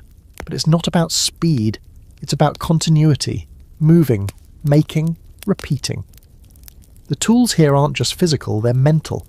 Without them, winter becomes a trap. The children are just as busy. When they're not sent outside to run lapped in the snow for warmth or to check the goats or fetch water, they're taught to work. Tiny needles for tiny hands, carving practice with dull blades. Even the toys they play with become lessons. A wooden horse, learn to carve. A doll, learn to sew. Even the games involve strategy, counting, patience. The longhouse is their school, their world, and their shelter all rolled into one. And the boredom? Oh, it's real. You can see it in the shifting eyes of the teenagers, the sighs between tasks, the way a few people stare long into the fire, like they're trying to remember what sunlight looked like. One man, older, sharp-eyed, tells you flat out, the dark doesn't kill you, the waiting does. That's when the stories start. It's late. The fire has sunk into glowing coals. The wind howls outside like a thing made of teeth. And Hrolfr, half drunk on mead and meat, begins to speak. He tells a story of Loki, the trickster god, who once cut off a goddess's hair just to see what would happen. Of Thor smashing mountains with his hammer. Of a giant who drank the sea and thought it was mead. The kids gather close, their eyes wide, their bodies huddled like nesting dolls under shared furs. Adults listen too, smiling, muttering corrections, adding sound effects, debating details. The longhouse becomes something else in those moments, not just a shelter, but a theatre, a temple, a time machine. You don't need sunlight when you've got stories like this. They stretch across hours, across centuries. They're alive, passed hand to mouth, parent to child like fire. And you just listen, eyes half closed, brain softening like snow under warm boots. You get it now, why myths matter, why voices need to fill the dark, not to push it away, but to make it feel full instead of empty. Here's your historical fact. In Viking society, winters were seen as prime time for storytelling and oral tradition. With so much of their culture unwritten, these long months were when sagas were shared, remembered, embellished and passed down. Skalds, professional poets, held a special place in Norse communities, preserving not just entertainment but history, lore and moral lessons. Now for the fringe detail, there's some evidence that narrative games were played. Structured, competitive storytelling sessions where someone would begin a tale and others had to continue it, one by one, without breaking logic or tone. Lose the thread? You lost the game. In some households, losers had to do the worst chores for a week. So yes, winter boredom led directly to the invention of improv sagas. And tonight's scholarly debate. Were these indoor months truly a time of creativity and bonding, or was that a luxury only for the well-fed? Some historians argue that winter was a living hell for the poor, crowded, unsanitary, filled with tension and illness. Others suggest that hardship bred stronger social cohesion, and that the stories, songs, and shared tasks were precisely how people avoided breaking under pressure. Probably both are true, depending on how well your salted fish stash was holding out. You lie down again, this time beneath a heavier fur than usual. Your fingers are sore from whittling. Your ears are still ringing with the last tale Hrolfr told, the one where a man marries a bear disguised as a woman and wakes up with frostbite and regrets. As the fire dies, the longhouse breathes its slow, smoky breath. You close your eyes. There's no light outside, no noise but wind and the faint creak of wood settling into the frost. But inside, the silence isn't empty. It's full of stories. You've given up on knowing what day it is. Even the idea of morning and evening has melted into this long, dreamlike smear of dim light and darker dark, broken only by meals and chores and the occasional accidental nap that turns into a full night's sleep. Without clocks, without sunlight, without anything that screams structure, time here flows more like smoke. Slow, curling and impossible to grasp. You try asking Hrolfr what day it is. He just shrugs and says, "One closer to spring." Which is both comforting and horrifying. You're not the only one struggling with it. Around the fire you notice people drifting in and out of tasks like they're walking through molasses. Someone's carving a spoon for the third time this week. Another woman keeps rechecking the same net for holes that were never there. Even the goats look confused, bleating at odd hours and eating snow like it owes them money. And then there's the light, or lack of it. Today, you get a rare glimpse of something that could almost be called sun. For about 30 minutes around what might be midday, the sky turns a soft silver, not bright, but less dark. Shadows return briefly, stretching long and blue across the snow. A few people step outside just to stand in it, like it's warmth itself. You do too. You turn your face upward, close your eyes and feel, well, not heat exactly, but presence. Proof that the sun still exists, still cares just a little. And then it's gone again, like someone flicked off the switch and left you in the cold. That's when you learn about timekeeping the Viking way. Forget sundials, they're useless here for months. Forget hourglasses, no one has the luxury of wasting sand. Out here, time is marked by routine, by tasks, by changes in temperature, hunger, or the way smoke moves through the longhouse. Adis shows you her method. She keeps a thick knot of braided cord by her bed, with beads woven in at intervals. Each bead, she says, for a task or prayer. She touches one. Firewood, another. Animals, another. Evening meal. It's not a clock, it's a rhythm. And she doesn't count hours, she counts the world around her. Others mark time in different ways. One man tracks the wax drips on a single candle. A woman places stones near the hearth and moves them slightly after each completed chore. A boy scratches tally marks into the beam near his bed, 25 and counting, though he's started drawing little animals between them out of boredom or madness. You ask how they know when it's time to do anything. The answer is always the same. We just know. You don't. At least not yet. Your internal clock is fried. You're tired when you wake up and alert when everyone else sleeps. Your body craves the bright, scheduled world it came from, alarms, deadlines, daylight. But slowly, painfully, you're learning to trust something older. Your stomach becomes a clock. Your fingers, sore from use, tell you when it's time to rest. The rhythm of chores, of feeding animals, of stoking the fire, all of it becomes a kind of pulse, not mechanical, biological. And you start to notice that in the quiet of the longhouse time feels different. Slower, yes, but also more present. When there's no rush, no bells or dings or calendar alerts, you begin to feel each moment instead of racing through it. You spend a long afternoon, or maybe it's morning, helping Inga dye wool with lichens and ashes. The process is slow and quiet. Mix, stir, wait. Let the fibres soak. Pull them out, hang them. Wait again. No one rushes, no one even talks much. But the work gets done. Time moves, not in ticks, but in tides. Later you sit by the fire and carve lines into a block of wood. Your own calendar, maybe. Or a piece of something that feels like sanity. You don't know what day it is. You don't even know if it matters. But for the first time, you're not counting down. You're just counting. Here's your historical fact. Viking societies didn't have mechanical clocks. Instead, they used natural time markers, sunlight, moon cycles, seasonal shifts, and communal routines. Some used only primitive sundials in warmer months, called solskugafjöl, literally sun shadow board. But in winter, such tools were useless, and time became a social construct more than a mechanical one. Now for the quirky bit, there's evidence that some Norse households used time lamps, oil lamps marked with notches or tied cords to indicate how long they had burned. A kind of candle clock without a clock. One archaeologist even suggested that certain carved bones with dots may have been personal timekeepers, literal bone calendars. The scholarly debate. Was Viking timekeeping structured or improvisational? Some experts argue that ritual and tradition offered more consistency than modern timekeeping ever could. Others believe the chaos of Arctic winters led to mental strain and social disorganization. Was the Norse mind adaptable or simply numb? You sit by the fire long after the others have gone to sleep, the glow casting warped shadows up the beam.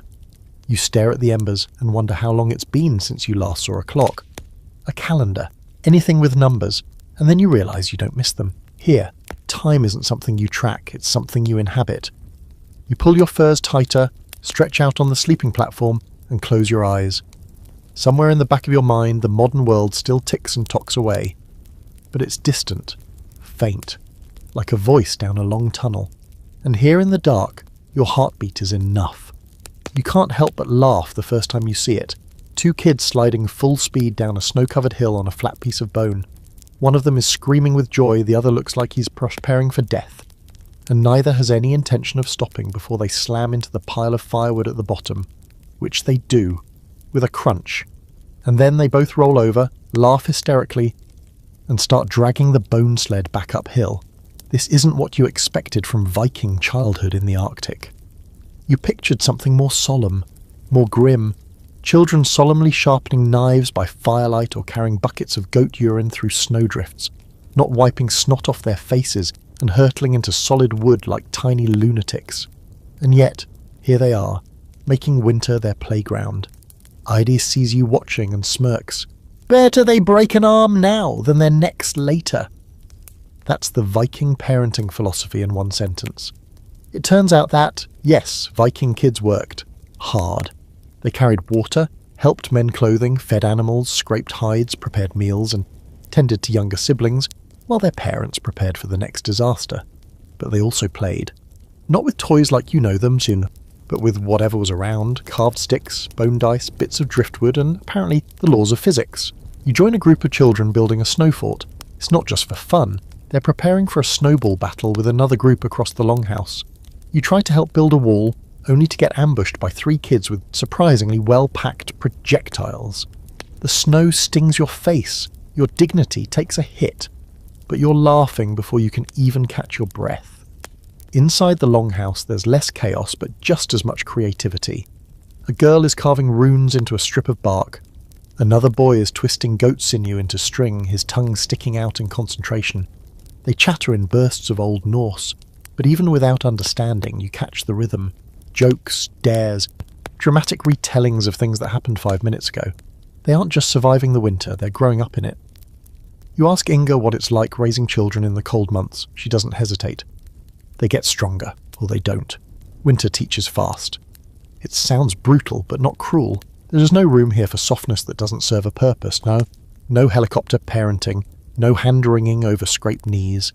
A child who learns how to keep warm, who to trust, how to find dry firewood. That's a child who might live to see the thaw. Later you watch a small boy, maybe 5, dragging a piece of meat across the floor, muttering instructions to a dog that clearly outranks him socially. He's not being coddled or corrected, just watched, observed, allowed to fail or succeed on his own terms, and somehow he does. You remember something Adie said earlier? We don't raise children, we prepare them. There's a difference, and it runs deep here. In the Arctic, your childhood isn't an escape from responsibility. It's the slow, painful, joyful process of learning how not to die. And yet, not everything is rough edges and discipline. At night, when the chores are done and the wind howls outside like a hungry beast, the kids gather close to their parents and curl up into shared nests of fur and warmth. You see a mother gently combing lice from her daughter's hair, singing a low lullaby that makes your chest ache even though you don't know the words. A father carves a little figure for his son and hands it over like it's treasure. These aren't moments of luxury, they're survival mechanisms made tender. Because winter doesn't just freeze the world. It presses in day after day, shrinking your entire life down to a few square meters and the people inside them. And in that closeness, even the smallest gestures become massive. A shared joke, a warm hand, a new pair of socks. Here's your historical fact. Viking children, especially in rural settlements, were expected to begin contributing to household survival from as young as 4 or 5. Tasks were assigned based on strength and maturity, and play often mirrored adult responsibilities. Still, play was essential, not just for joy, but for learning. Archaeological finds include carved animals, toy swords, sleds, and simple musical instruments, all likely made for or by children. The quirky fact: Norse sagas often include child prodigies, tiny warriors, wise little girls, kids who outwit adults with clever tricks. Whether myth or mirror, these tales suggest that even the youngest were valued not just as future adults, but as full members of the community. One story even tells of a boy who killed a wolf with a sharpened spoon. Is it true? Who knows? But it feels true. And the scholarly debate? Some historians argue that Viking childhood was short, harsh, and mostly devoid of affection. Others suggest that while discipline was firm, children were deeply loved and integrated into family life in ways modern societies might envy. Without institutions like schools or daycare, kids spent nearly every waking hour with their extended families. And that closeness shaped them. By the time evening comes, the kids are spent. You watch one little girl, maybe 7, curl up next to her grandmother, pulling a blanket of sheepskin over both of them. Another boy crawls under the bench with the dog and immediately starts snoring. Even the goat seems too tired to bother them. You settle into your own fur pile, watching the flicker of firelight dance across soot-streaked beams, and realise how differently you're starting to see the longhouse. It's not just a smoky bunker full of tough survivors. It's a living thing filled with love and arguments and children with wet boots and chapped lips who will someday grow into the people leading rituals, telling stories, building houses, and maybe, just maybe, making it through a few more winters, because here childhood isn't sheltered from the cold, it grows through it. You can't ignore it anymore, the smell. Not the smoky woolen people musk that clings to your clothes, or even the faint undertone of fermented shark lingering from the last feast. No, this one's sharper, earthier, more animal. and it's been intensifying with every passing day until finally, with a subtle but undeniable shift in your surroundings, you realise the truth. Half the longhouse is not for people, it's for animals. You knew this intellectually, of course. You'd seen the goats wandering around, had your feet stepped on by a sheep or two. But now it sinks in fully. The longhouse isn't divided into separate rooms, it's a dual-purpose machine. On one end, human survival, on the other, livestock survival. And the line between those two? Blurred by necessity, you decide to venture into their side. The moment you cross the invisible boundary, just a slightly lower beam and a not-so-subtle drop in floor cleanliness, the air thickens. It's warmer, surprisingly, more humid. It smells like straw, manure, damp fur, and something like sour milk in a wet boot. The goats stare at you with their judgmental eyes. The sheep just chew endlessly. In the corner, 2 cows lie curled together, enormous and peaceful, steam rising from their bodies as if they're their own central heating units. Ketil, who's elbow deep in what appears to be cow maintenance, waves you over. "Careful where you step," he mutters. The floor bites. You look down, slippery straw, hoof prints, and something that squishes uncomfortably under your boot. He wasn't joking. "This is where the real heat is," he says, patting one of the cows on its side. "They're better than a fire." And he's right. The animal room, this muddy living barn, is several degrees warmer than the rest of the longhouse. It's not cosy exactly, but it's unmistakably alive. The body heat from a dozen animals trapped inside an earthen building? That's biomass at work. The Vikings might not have invented central heating, but they did find a way to snuggle it. You sit on an overturned bucket, trying not to breathe too deeply, and watch Ketil milk one of the cows. The milk is warm, steaming in the cold air. He hands you a wooden cup filled to the brim. You sniff it. Fresh milk, unpasteurized, probably crawling with bacteria. You drink it anyway. It tastes shockingly rich, and you suddenly understand why this liquid gold was so guarded through the winter. Animals weren't just warmth or food, they were status, protection, even a kind of spiritual presence. Every one of them represented effort, foresight, survival. If a cow died midwinter, it wasn't just sad, it was catastrophic. You learn that the animals are brought in during late autumn and stay until spring. Yes, they poop inside. Yes, they sometimes panic or escape or give birth in the middle of the night while someone's trying to sleep 2 meters away. But they're part of the household now, part of the team. No one here lives above their animals. They live with them. It's humbling. You're sharing space not just with people, but with creatures who give milk, wool, meat, warmth.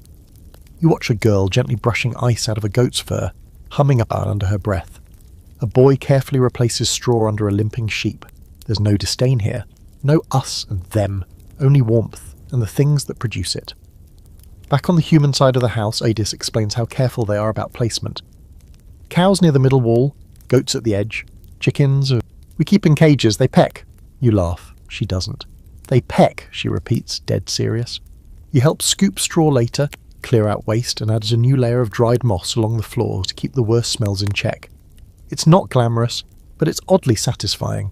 You're learning that survival isn't just fire and fur, it's maintenance, and animals need a lot of it. Still, it's not without challenges. Disease spreads fast in these tight quarters. One cough from a sick goat can turn into a full-blown crisis. Food must be rationed not just for people, but for every beast inside. And water, always cold, always scarce, is hauled bucket by bucket from a frozen stream, often requiring you to chop through several inches of ice first. There are no days off. Here's your historical fact. Viking longhouses were often shared spaces, animals and humans cohabiting through winter.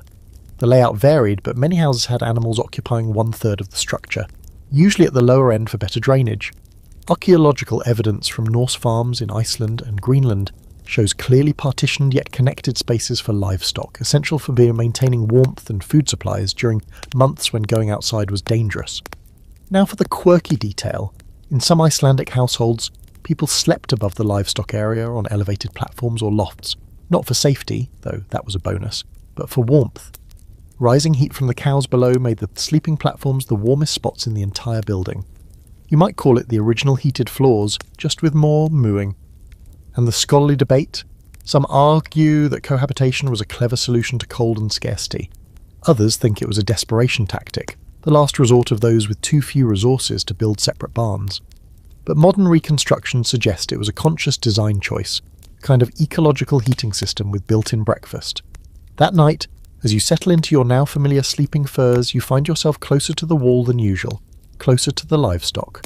You can hear them breathing, shifting, sighing. The low living sounds are oddly comforting. The goat even bleats once, as if to check you're still there. You are, and for once, you don't mind the smell. It begins with a cough, a single rasping hack in the darkness that echoes louder than it should. Then another, from someone on the far end of the longhouse. A child sniffles. Someone sneezes hard enough to wake a chicken. You sit up slowly, rubbing the crust of smoke and sleep from your eyes. It's colder than usual, the air heavy and sour. Your throat burns. Illness. It moves like fog in these tight quarters. Quiet, creeping, impossible to keep out. And once it arrives, you realise just how vulnerable the Vikings were, even wrapped in furs and seasoned by the cold. They could outsmart the weather, outlast the hunger. But sickness? Sickness didn't play by the rules. By morning, 3 people are coughing hard. Adis makes the call. The sick must be separated. Not outside, said of course, that's a death sentence. Instead, they're moved to the least trafficked end of the longhouse, behind a row of crates and furs hung like makeshift curtains. You help string them up, your fingers stiff with cold, your breath visible. It doesn't feel like protection, it feels like surrender. The infected are wrapped in extra layers, given out a warm broth and slushy onion poultices that smell worse than the goat pen. You ask Inga what's in the mixture and she shrugs. Moss, bile, root. It worked on my sister once. That seems to be the logic behind most of their remedies, anecdotal evidence mixed with blind optimism and a pinch of ritual. One man lies on his side, shivering under a fur pelt, sweat glistening on his brow despite the frigid air. You help hold his head while someone trickles a spoonful of honey water into his mouth. For the lungs, they say. Another person brings over dried mushrooms crushed into a thick paste. You don't ask what kind. Some cures don't come with explanations. There's no doctor, no medicine cabinet, no thermometer to tell you how bad it is, just the knowledge passed down from mothers and grandmothers, what herbs to use, what bark to chew, what prayers to whisper when the fever spikes. Healing here isn't sterile, it's messy, desperate, and more spiritual than scientific. You start noticing the signs of effort everywhere, dried bundles of yarrow and thyme hanging from beams, bark stored in small clay jars, charcoal ground and mixed with fat for poultices. The healers, usually women, though not always, work constantly, not just when someone's sick, but long before. Every summer herb picked, every root stored is part of the winter defence. And yet, even with all that effort, the longhouse feels vulnerable now. The air carries the weight of uncertainty. People move slower, quieter. Conversations drop into whispers. When someone coughs too hard, eyes flick toward them like wolves watching a limping deer. You begin to understand why some Viking graves contain so few old bones. Not because they didn't honour their elders, but because not everyone made it that far. Winters were long, illness relentless. There was no modern immune system cushioned by antibiotics and annual checkups. You got sick, you either recovered or you didn't. Simple as that. To pass the time and avoid breathing in too deeply, you help grind dried plants into powder. A strange blend of moss, dried berries, pine resin, and something that smells like tree bark and regret. You help brew it into tea. It's bitter. It makes your tongue go slightly numb, but everyone drinks it. That night, a ritual. Not a big feast like midwinters, but a small, quiet ceremony near the fire. Hrolfa speaks words in a low voice you can't understand, touching a small carved talisman to the forehead of each sick person. Inga sprinkles ash in a circle around the bedding. You don't ask if it's meant to keep spirits out or sickness in, maybe both. Here's your historical fact. Vikings didn't have a formal medical system, but they did have leknir, healers who used a mix of herbs, rituals and experience to treat illness. Common treatments included teas made from yarrow, angelica and juniper, salves from animal fat mixed with charcoal, and bloodletting in rare cases. Fevers and rare respiratory illnesses were common in winter due to poor ventilation and close quarters. And the quirky fact? Viking cure charms were a thing. Little runes or poems carved into sticks, bones or stones, believed to hold healing magic. Some were even meant to be swallowed or buried beneath the patient's bed. One particularly strange recipe involved boiling garlic in cow urine and applying it to wounds. It might have actually worked. Science is still deciding. Now for the scholarly debate. Were Viking medical practices mostly effective herbalism or more like superstition? Some historians argue that their remedies were grounded in genuine empirical knowledge, passed through generations and honed by necessity.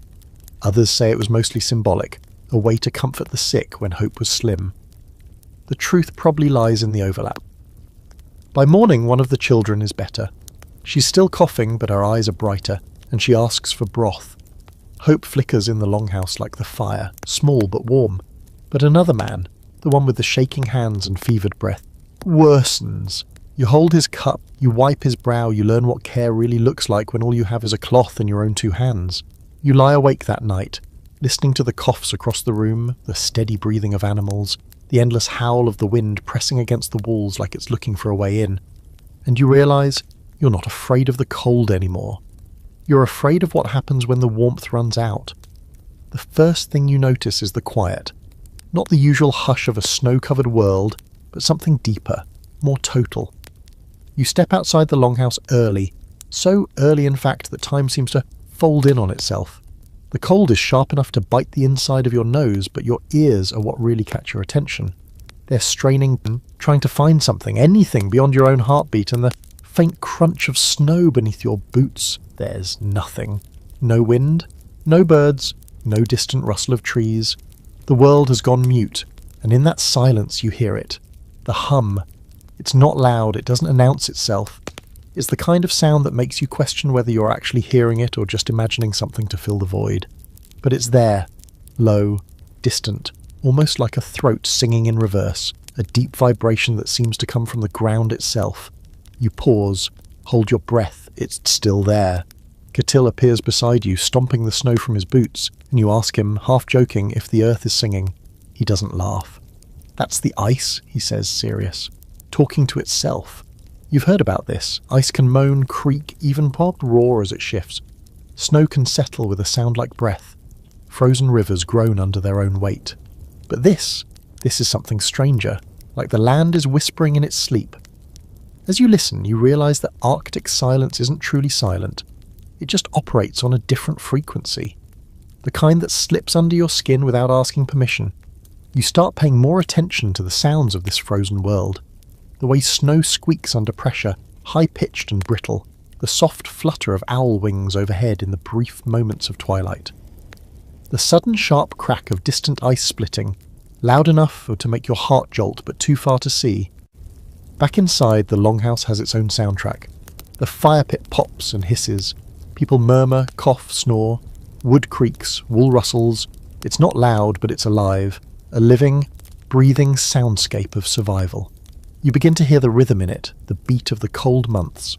And strangely, it comforts you. Later in the day, you walk with Hrolfr to a frozen stream to collect ice blocks for melting. Your boots crunch in rhythm with his, and the only other sound is your own breathing. He stops mid-step, holds up a hand, and you both listen, nothing. And then, far off, a whoomph, a soft, deep sound like someone exhaling under miles of snow. Hrolfr nods. Ice is moving under the river. Good sign. Means it hasn't died. You realise he talks about the landscape the same way he talks about animals. It's not scenery. It's a presence, though, and sound is how you know it's still alive. As the days pass, you learn to distinguish the difference between normal longhouse noises and the ones that matter. A goat stomping in a panic. Possible predator. A beam groaning too loudly. Snow load might be too heavy. Someone coughing in a different rhythm. Get the moss tea ready.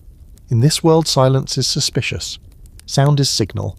Every creak, every rustle, every breath is information. You're learning to listen like a Viking. That night, Hrolfr shows you a little trick. He places a carved bowl of water on the floor, watches the surface. When the wind comes hard, water will move before we hear it. Sure enough, as the evening deepens, the water ripples, gently then steadily. Moments later, the first howl of wind snakes through the eaves. The house creaks, snow shifts. Everyone inside glances up, unconcerned but alert.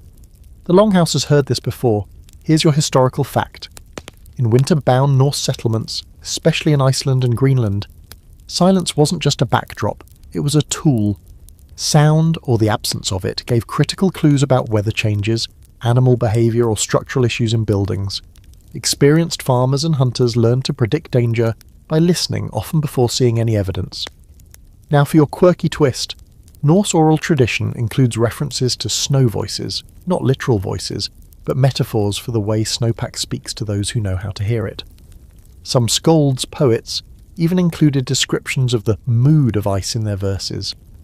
One Icelandic tale mentions a man who could hear the sky crack before a storm and was considered part elf. Naturally. And tonight's scholarly debate, was Viking sound awareness a cultivated skill, or just a natural result of their environment?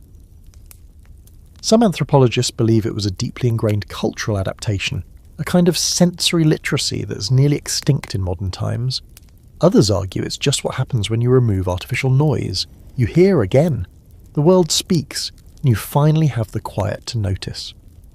Back in the longhouse, the wind builds outside. You hear it sliding around the curved roof, clawing at the smoke hole, finding all the little cracks in the turf. Inside, someone stokes the fire. A spoon clinks softly against a bowl. The goat grumbles in its sleep. You lie back on your fur mat, eyes closed, and let the longhouse sounds wash over you. It's not silence, not even close. It's the music of endurance, the drumbeat of old wood, soft feet, low voices, the sound of people still here, and under it all, barely audible, the low hum of winter continues. You thought maybe, just maybe, winter would pause the fighting, that surely even the most battle-hardened Viking would look out at a frozen wasteland of knee-deep snow, gale-force winds, and sub-zero temperatures and think, you know what, maybe we skip war season this year. But no, absolutely not. Because apparently not even a solid sheet of ice covering the entire world can keep Vikings from picking up weapons and chasing each other through the snow like angry bears in chainmail. It starts with shouting. Not the usual kind. This is sharper, laced with tension, the kind that cuts through the cold like an axe blade. You're pulling on your boots when the front of the longhouse creaks open and two men rush in, snow spraying behind them. One's panting, the other is bleeding from a gash on his arm. They speak quickly, too fast for you to catch much, but the mood of the room shifts immediately. Adis goes stiff. Hrolfr stands up like someone hit a war drum. You ask what's going on. The answer is direct. Raiders. It doesn't make sense. Raiders? Now? In this weather? But then again, you've seen these people ice bathe and eat shark jerky. Logic froze to death months ago. They say the nearby settlement just a day's travel over the ridge has been hit. Livestock taken. A storage hut burned. No one dead, but that's mostly luck. The attackers, probably a rival clan. Maybe old enemies. Maybe desperate. Winter makes people strange. Hunger makes them strangers. By nightfall, preparations are already underway. Weapons pulled from their spots on the walls, sleds checked and lashed together. Skis, yes skis, dragged from the barn and inspected for cracks. You're half convinced this is still a joke, until you watch Hrolfr tighten the straps on a pair of narrow wooden skis with terrifying calm. You ask, with increasing alarm, "You're going to fight? On skis?" "Yes," he says, as if this is the most natural thing in the world. How else would we catch them? The war party leaves at dawn, which in Viking winter means something between early twilight and still night. They travel light, fur cloaks, shields, spears and bows. No horses, too loud, too slow. Just men gliding over the snow like ghosts, their breath steaming in the dark. You stay behind, but the tension travels with them. What surprises you is how routine it all feels. No speeches, no dramatic goodbyes, just a nod from Hrolfr, a muttered blessing from Adis, and they're gone. As if going to war in the middle of winter is just another line on the chore list between mend fishing net and don't freeze us to death. In their absence, the longhouse feels hollow. Everyone moves quieter. Conversations stop and start like broken wheels. The fire seems smaller. Even the animals sense it. More pacing, more nervous bleating. You help stir a pot of gruel and glance at the door every few minutes, half expecting it to burst open with news. It never does. Then on the third day they return. No trumpets, no celebration. Just the scrape of sled runners on ice and the thump of boots against packed snow. Hrolfr has a bandage over one eye and blood on his beard. Two others are limping. One man isn't with them. They say the raiders were caught, that some were known. That one was a cousin. It was messy, but necessary. Supplies were reclaimed and a warning delivered. In the cold, everything slows down except the consequences. You sit near the fire that night as Hrolfr removes his cloak, stiff with the frost and stained with blood. He doesn't look angry, he looks tired, like someone who's had to dig his own grave but didn't lie down in it just yet. You ask him, why risk it? Why not wait until spring? He looks at you, eyes bleary but steady. 'Cause they won't. Hunger doesn't wait. Fear doesn't wait. And if we don't defend what's ours, they'll come again, cold or not. You think of all the effort this community has poured into surviving the winter. Every woven thread, every cured hide, every frozen root tucked away in a snowbank. It's not just comfort at stake, it's survival. And that means even the most brutal weather isn't enough to stop old grudges or fresh desperation. Here's your historical fact. Winter warfare was not uncommon among Norse peoples, especially in regions like Norway and Iceland, where snow and ice were a year-round reality. Skis were a legitimate form of transport and even battle tactic. Scandinavian warriors trained to fight while skiing using bows and spears. Military training in snow conditions was documented well into later centuries, with Viking roots in the techniques. Quirky detail, there are sagas that describe warriors so adept at winter battle that they could ski century across forests, shoot arrows mid-glide and vanish without a trace. One legendary Viking, Uller, was even worshipped as a god of skiing, archery and naturally duels. So yes, your worst nightmare on the slopes might have been a Viking with a spear, and the scholarly debate, were winter raids acts of strategic brilliance or sheer desperation? Some argue they were designed to catch enemies off guard. No one expects a war party when the rivers are frozen solid. Others believe most such raids were born from scarcity and starvation, not conquest. Either way, it proves something undeniable. The cold was no deterrent to conflict. If anything, it fueled it. That night, as the wounded rest and stories are told in low voices, you lie back and listen, not to the wind or the fire or even the breathing of the animals, but to the silence of survival, the cost of it, the way these people bear their burdens like weapons, always close, always ready. You drift off with the image of Hrolfr on skis, gliding across a frozen field, spear in hand, heart unyielding, and you understand finally that even in the deepest winter the fight never leaves.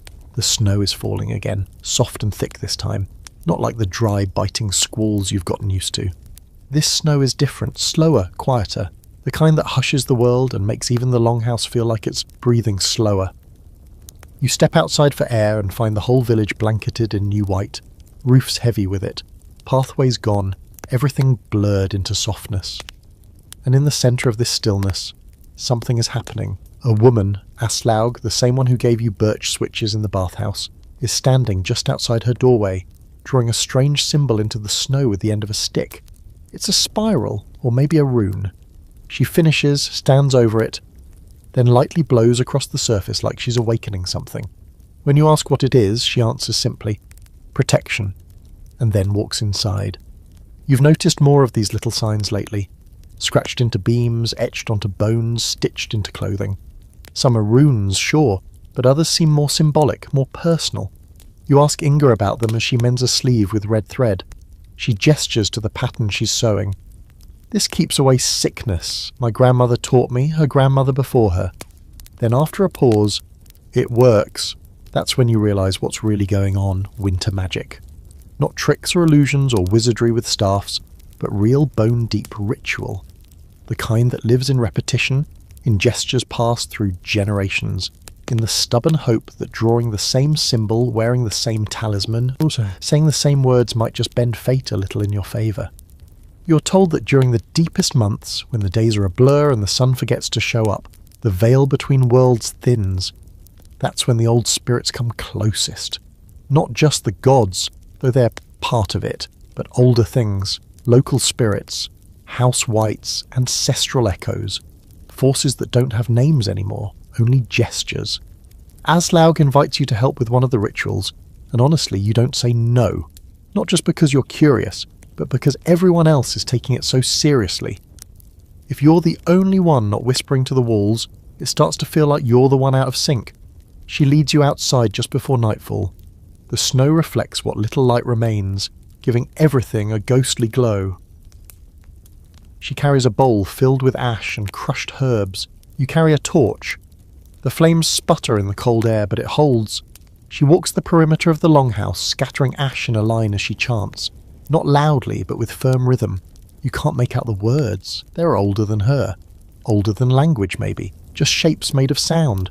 When she finishes, she hands you a carved piece of wood, simple, flat, with a single rune scorched into it. Place it near your sleeping furs, she says. Speak to it, but only once, then don't touch it. You nod, unsure what to say, and she disappears back into the snow. Back inside, the fire's been dimmed. People are moving slower, not out of fatigue, but reverence. Edith places a small bowl of milk near the door and another near the hearth. For the hidden ones, she murmurs. No one questions it. A young boy places a sprig of dried herbs under his pillow. Another woman rubs soot from the fire onto her wrists. It's subtle, quiet but everywhere, a low current of ritual moving through the night. You ask Hrolfr if he believes in all this. He grunts. I believe in winter. Which is, in its way, an answer. Here's your historical fact. Viking-era Norse people practiced a complex mix of religion, superstition, and animism. In addition to the well-known pantheon of gods, they believed in local spirits, Vetir, and house spirits called husvetir, who needed to be appeased to maintain harmony. Midwinter especially was considered a time of heightened spiritual activity. Small offerings were common, food, ale, or symbolic objects placed in specific parts of the home or land. Quirky fact: some Icelandic settlers left small wooden figurines known as nisse, or tomte, little humanoid spirits with beards and red caps, hidden in the rafters during winter. They weren't part of the Odin-Thor crowd. These were household guardians, mischievous if ignored, protective if respected. And no, they weren't cute. They bit. And the scholarly debate? Historians still argue over how much of Viking-era belief was formal religion versus informal folk magic. Some see these rituals as leftovers from pre-pagan animism, while others argue they were central to the Norse understanding of their place in the world. There's a growing consensus that Norse spirituality wasn't hierarchical, it was layered. Gods above, spirits beside, ancestors within. That night, you sit by the fire holding your little carved rune, unsure whether to whisper to it or just stare. Eventually, you murmur something. Quiet, clumsy, probably wrong, but the moment you do, you feel the weight of the longhouse around you. The thick sod walls, the packed snow outside, the heat from the bodies around you, the heartbeat of the place. You place the rune near your furs and lie down. The wind picks up again, brushing the roof with long, cold fingers. Somewhere beyond the wall, you hear the low crack of shifting ice, followed by silence. You breathe slowly. Close your eyes. Whether or not the magic is real, you believe in the people who believe in it, and maybe that's enough. You wake up gasping. It's not fear exactly, or even cold. It's like you've just surfaced from deep underwater, dragged from a dream that was too big for your brain. You lie there, heart racing, eyes wide in the smoky dark, trying to remember what it was. A woman with antlers, a voice that spoke in water, something chasing you across a frozen lake. It's already slipping away. Around you, the longhouse breathes its usual rhythm. Snores, sighs, soft shuffling. The fire's down to low red coals. Outside, the wind whispers like it knows a secret. But inside you, something is buzzing. Like the dream didn't leave. Like it's still waiting just under the surface. You roll over and stare at the rune Aslaug gave you, still nestled in the fur beside your bed. It hasn't moved. It doesn't glow or hum or whisper ancient wisdom. But still, you can't shake the feeling it's watching or listening. And then it dawns on you. This is normal. Not just for this time or this place, but for this part of winter. The dream world. The place your mind starts to wander when there's no sun to anchor your sense of reality, when the days bleed together and your thoughts stretch thin as ice on a lake. You sit with Idis the next day, helping grind herbs into paste for another batch of cold balm, and ask her if she's ever had strange dreams in the dark season. He nods without looking up. This is when the dead come whispering, she says, completely deadpan, and not all of them speak the truth. You blink. She finally glances up and smirks. Don't worry, most of them lie kindly. It's then you realise that dreaming in winter isn't just a thing that happens to Vikings. It's a known territory. A season unto itself. A time when sleep becomes a kind of second life, when the firelit world and the subconscious world tangle together like wool threads, with no clocks, No sunlight, and nothing to break up the monotony. Your brain starts inventing its own stories, and not always the comforting kind. That night you stay awake as long as you can, staring at the ceiling, counting the smoke-stained beams, listening to the longhouse creak. But eventually sleep wins, and the dreams return. This time it's a vast forest, frost-covered, endless. You walk barefoot through the snow, leaving no prints. Ahead, a man with a stag's head beckons silently, then disappears into the trees. You follow. You always follow. You wake with tears in your eyes and no idea why. You mention it to Hrolfr. He nods slowly and says, "That one comes to me too, usually before a storm." And you laugh, thinking he's joking, but he's not. He just slaps your shoulder and walks off, leaving you wondering how many people in this longhouse have seen the same horned figure, the same endless woods, the same dreamscape snow. Later you hear whispers about a woman who dreamed of fire and lost her husband to it the next day. About a child who dreamed of wolves and found one pacing outside the wall. Dreams aren't treated like fantasies here. They're omens, messages, warnings, not always right, not always clear, but noticed. Taken seriously, some even try to shape their dreams. You watch Inga place a carved stone beneath her pillow, then sleep facing north, murmuring something under her breath. You ask why. To invite the ancestors, she says. Sometimes they remember things we forget. And then there are those who don't want to dream at all. One man ties a strip of rawhide around his wrist before bed and chews a bitter root. "Keeps them out," he mutters. You don't ask what they are. Here's your historical fact. Norse culture placed significant weight on dreams and visions, especially during winter. Sagas often mention prophetic dreams, dream visits from gods or the dead, and the use of dreams as omens for the future. Some Sida practitioners, Norse magic workers, specialised in dream interpretation, often blending herbalism, ritual and trance-like states to walk between waking and sleeping worlds. Your quirky fact: there's evidence that some Viking sleepers used specific sleeping positions to induce certain kinds of dreams. One old Icelandic text claims that sleeping on the right side invited dreams of family, while the left summoned dreams of fate. Whether true or poetic, it's one more example of how carefully these people navigated even their unconscious hours. And the debate: did dreams function as genuine belief systems or as coping mechanisms? Some scholars argue that the long winters and sensory deprivation triggered natural hallucinations, sleep paralysis, and vivid dreaming, which were then interpreted through cultural lenses. Others believe dreams held sacred meaning regardless of their origin. Real or imagined, the dream world mattered. The next morning you wake with a start, your heart pounding. You remember your dream perfectly this time. It was just Hrolfr, standing in the snow, staring at you with empty eyes. He didn't say anything, but when you looked down, your hands were red and warm. You don't tell anyone. You walk outside needing air and stand in the snow barefoot for a moment. It hurts. It wakes you up. The wind brushes against your face, and for a moment you think you hear someone whisper your name. But it's just the wind, probably. You step back inside and pull your furs tighter. Not out of fear. Not even out of cold. Out of respect. For the dream. And the version of yourself that still lives in it. The night sky feels impossibly vast here. You step outside and freeze. Not from the cold this time, but from the sheer weight of it. Stars stretch across the Arctic dome like tiny pinpricks of ice, sharper than anything you've seen back home. The Milky Way arcs overhead like spilled salt on black velvet, and for a moment you forget the cold, the smoke, even the longhouse. You're just a speck staring into eternity. Hrolfr stands beside you, wrapped in layers of fur. He doesn't say anything. You don't expect him to. The silence is a language of its own. He points slowly, almost reverently, at clusters of stars. "These guide us," he murmurs. Not just for travel, he means, for survival. To orient yourself when the world is all white and the wind is a knife. To know direction when the sun sleeps for months. To read the sky like an open book. You've seen star charts before in books, but this is different. The constellations are not abstract patterns. They're landmarks, warnings, guides. Ursa Major, the Great Bear, points north. Cassiopeia forms a faint W above the horizon, a marker for the fjord route. Polaris, stubborn and bright, holds its place like a compass forged from ice. Hrolfr traces the lines with a gloved finger, telling stories as he goes, how the hunters used them to track reindeer, how raiders might follow the same stars in winter. and how the light of the heavens is the only thing that doesn't lie. And then the northern lights begin.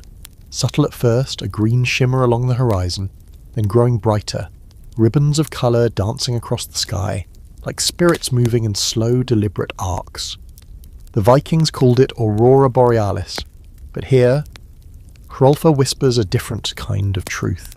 It's the breath of the gods, or perhaps the ancestors, reminding the living that even in endless cold there is colour, there is motion, there is life.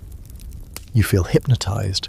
The lights twist and snap above you, casting a faint glow onto the snow and illuminating the longhouse roof like an emerald fire. You realise now why Norse myths often place supernatural beings in the sky. When the world is buried in snow and darkness, these celestial phenomena become reality. They guide, warn, and inspire. They are survival tools as much as they are art. Hrolfr finally speaks again, pointing at a subtle cluster near the horizon. If you follow that star through winter, it leads to food stores, safe routes, sometimes even to help. Lost a man once, Sky guided him. He shrugs, as though this is the most mundane thing imaginable. You nod, trying to absorb the enormity of it. It's not just navigation, it's hope. Later you return to the longhouse, but the image of the lights stays with you. Even inside, when the fire flickers low and the walls groan under snow, you feel it. Tiny, stubborn, like a pulse behind your ribs. The sky itself, a living map, has taught you that survival isn't just about walls, warmth, or food. It's about reading the signs, understanding the rhythm, and trusting what you can't touch. Here's your historical fact. Norse seafarers and settlers in Greenland and Iceland relied heavily on celestial navigation. Long before compasses, they used Polaris, the stars, and seasonal patterns to find safe routes across snow, ice, and sea. Astronomical knowledge was vital for winter survival. Quirky fact, some Vikings believed that the northern lights were the reflection of the shields of the Valkyrie as they rode across the sky, collecting fallen warriors. The lights were both awe-inspiring and a reminder that the dead and the living share the same cold, luminous world. The debate, scholars argue whether the mythological interpretations of the aurora influenced Viking behaviour, or whether practical navigation came first and the stories followed. Likely it was both, a brilliant melding of art, myth, and survival instinct. You lie back in your furs that night thinking of constellations, spritzen, and glowing ribbons of light. The longhouse seems smaller, warmer, safer, yet connected to the vast, untouchable world outside.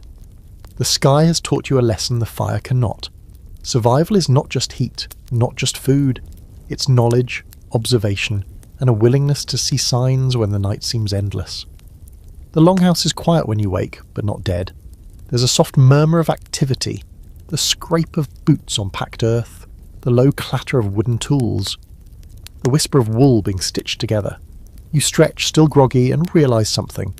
Even without a fireplace, the place feels alive. Not just warm in temperature, but warm in spirit. And it occurs to you that survival isn't just about physical comfort, it's mental too. And here, the Vikings have mastered that art. Hrolfr is already up, tending to the fire pit. Not because it's necessary, there's enough body heat in the longhouse to keep the frost from creeping in, but because he likes the ritual. He tends the fire like it's a companion, poking embers, adjusting logs, listening to the faint hiss and crackle. You realise that fire isn't just about warmth here. It's focus, it's meditation. It's a rhythm that marks the day even when the sun doesn't cooperate. You help him stir a pot of porridge, thick and bland but sustaining. You wonder aloud how they manage to keep morale high when the food is repetitive, the day's endless, and the cold relentless. Hrolfr shrugs. Stories, songs, work, repetition. The mind needs as much tending as the body. And suddenly the smoke in your lungs, the ache in your fingers, the frozen toes, it all starts to make sense. Every task, every chant, every story is a little ember in the mental hearth. By midday, the longhouse hums like a living organism. Inga braids rope near the wall, a child sharpens a knife beside her, and someone else repairs a sled with painstaking patience. Each person's labour overlaps the others rhythmically, quietly. There's no chaos, just flow. Even the animals contribute to the temperature and structure of life. Their breaths, movements, and small sounds are part of a symphony that keeps despair at bay. You notice something else. The Vikings' fire of the mind is contagious. People converse in patterns, hum songs under their breath, tell stories that stretch across the room without a single voice dominating. You try a small story yourself, something from your own world, and the room listens, not politely but attentively. They critique, embellish, laugh, and you feel it, the spark of connection, warmth that doesn't come from flame, but from shared attention, shared humanity. Adius approaches, a handful of small tools in her fur-covered hands. She begins a demonstration of knotwork, intricate patterns passed down through generations. Your fingers fumble as you try to follow. She laughs softly. Winter teaches patience, fire teaches skill. Together they teach survival. Her words lodge somewhere in your chest. You realize that everything in this place, every ritual, every chore, every story, every bead of sweat exists to train you not just to live, but to endure with grace. Later you step outside. The air is cold but still, and the sky has lightened slightly, silver instead of black. The northern lights are faint tonight, mere whispers along the horizon, but they're enough to remind you that the world continues beyond the longhouse walls, and that thought is surprisingly comforting. Even if your body freezes, your mind remains afire, flickering and alive. Here's your historical fact. Vikings placed extraordinary value on mental endurance in addition to physical survival. Oral tradition, storytelling and communal work helped maintain morale during long Arctic winters. The structure and rhythm of daily life combined with social rituals were crucial for keeping communities cohesive through months of darkness and isolation. Quirky fact. Some sagas describe Vikings using memory songs, simple melodies to memorize complex tasks, such as weaving, tracking animals, or counting stored provisions. These tunes doubled as entertainment and mental exercise, essentially turning labour into music-based survival training. And the debate? Scholars argue whether these mental practices were consciously developed as psychological tools or arose naturally from social cohesion needs. Either way, it's clear. Surviving winter was as much about sharpening the mind as it was about stoking the fire pit. In the absence of conventional comforts, the Vikings relied on the strength of the intellect and the collective spirit, and it was just as vital as any heat source. You lie back that night, watching smoke curl lazily toward the ceiling. Your body is exhausted, but your mind hums with small victories, knots tied correctly, porridge stirred just right, a story remembered, a song hummed. The fire of the hearth is small, but the fire in your head is wide and roaring.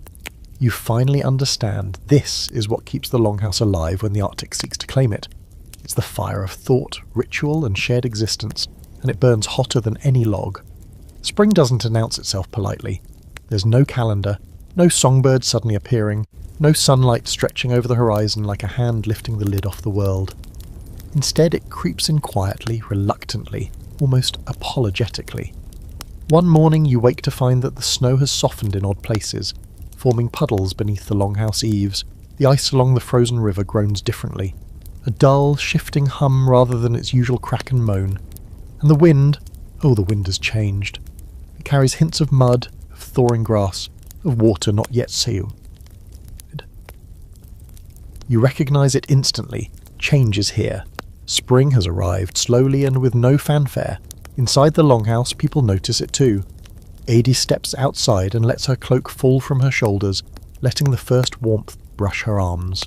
Hrolfr adjusts the fire, knowing less warmth is needed, but keeping embers alive anyway, a safety precaution and a signal that winter has not surrendered fully. Children fling open doors, laughing as snow slush hits boots, and animals stir more eagerly, sensing more daylight, more freedom and more feed. Even the goats seem lighter, their breath no longer curling into icy clouds indoors. The whole place vibrates differently, like a heartbeat returning to normal after a long frozen pause. You wander through the thawed perimeter, noticing things you barely saw before. Mud beneath the snow is rich and fragrant. Sticks poke out at odd angles, remnants of last autumn's fallen branches. Frost has retreated from tree bark, leaving shiny veins of moisture that glint in the pale sunlight. Everything seems alive again, just waking, just beginning. You realise the Vikings knew this moment better than any calendar could tell them. The first thaw was a signal, a call to action, a warning and a promise at once. Spring is here, work begins anew, and survival enters its next phase. Food scarcity shifts too. Frozen caches thaw slowly, and the first vegetables of the season are carefully dug out of storage. People handle the provisions with the reverence of those who survived months of deprivation. Leftover preserved meat is re-examined, herbs are sorted, dried roots weighed, and water from newly flowing streams is collected, tested, and stored. The longhouse transforms again, from a chamber of survival to a hub of preparation for the new cycle. Winter is over, but the struggle for sustenance never truly ends. This change also brings social shifts. Children run more freely outside, playing games with sticks and snow rather than cooped in the longhouse. Work outside becomes possible, repairs to the fence, clearing pathways, mending roof thatch damaged by heavy winter snows. Adults collaborate differently, taking advantage of daylight and slightly warmer temperatures. Even storytelling adapts. Tales of frost and endurance give way to songs of hunting, planting, and preparation for fishing season.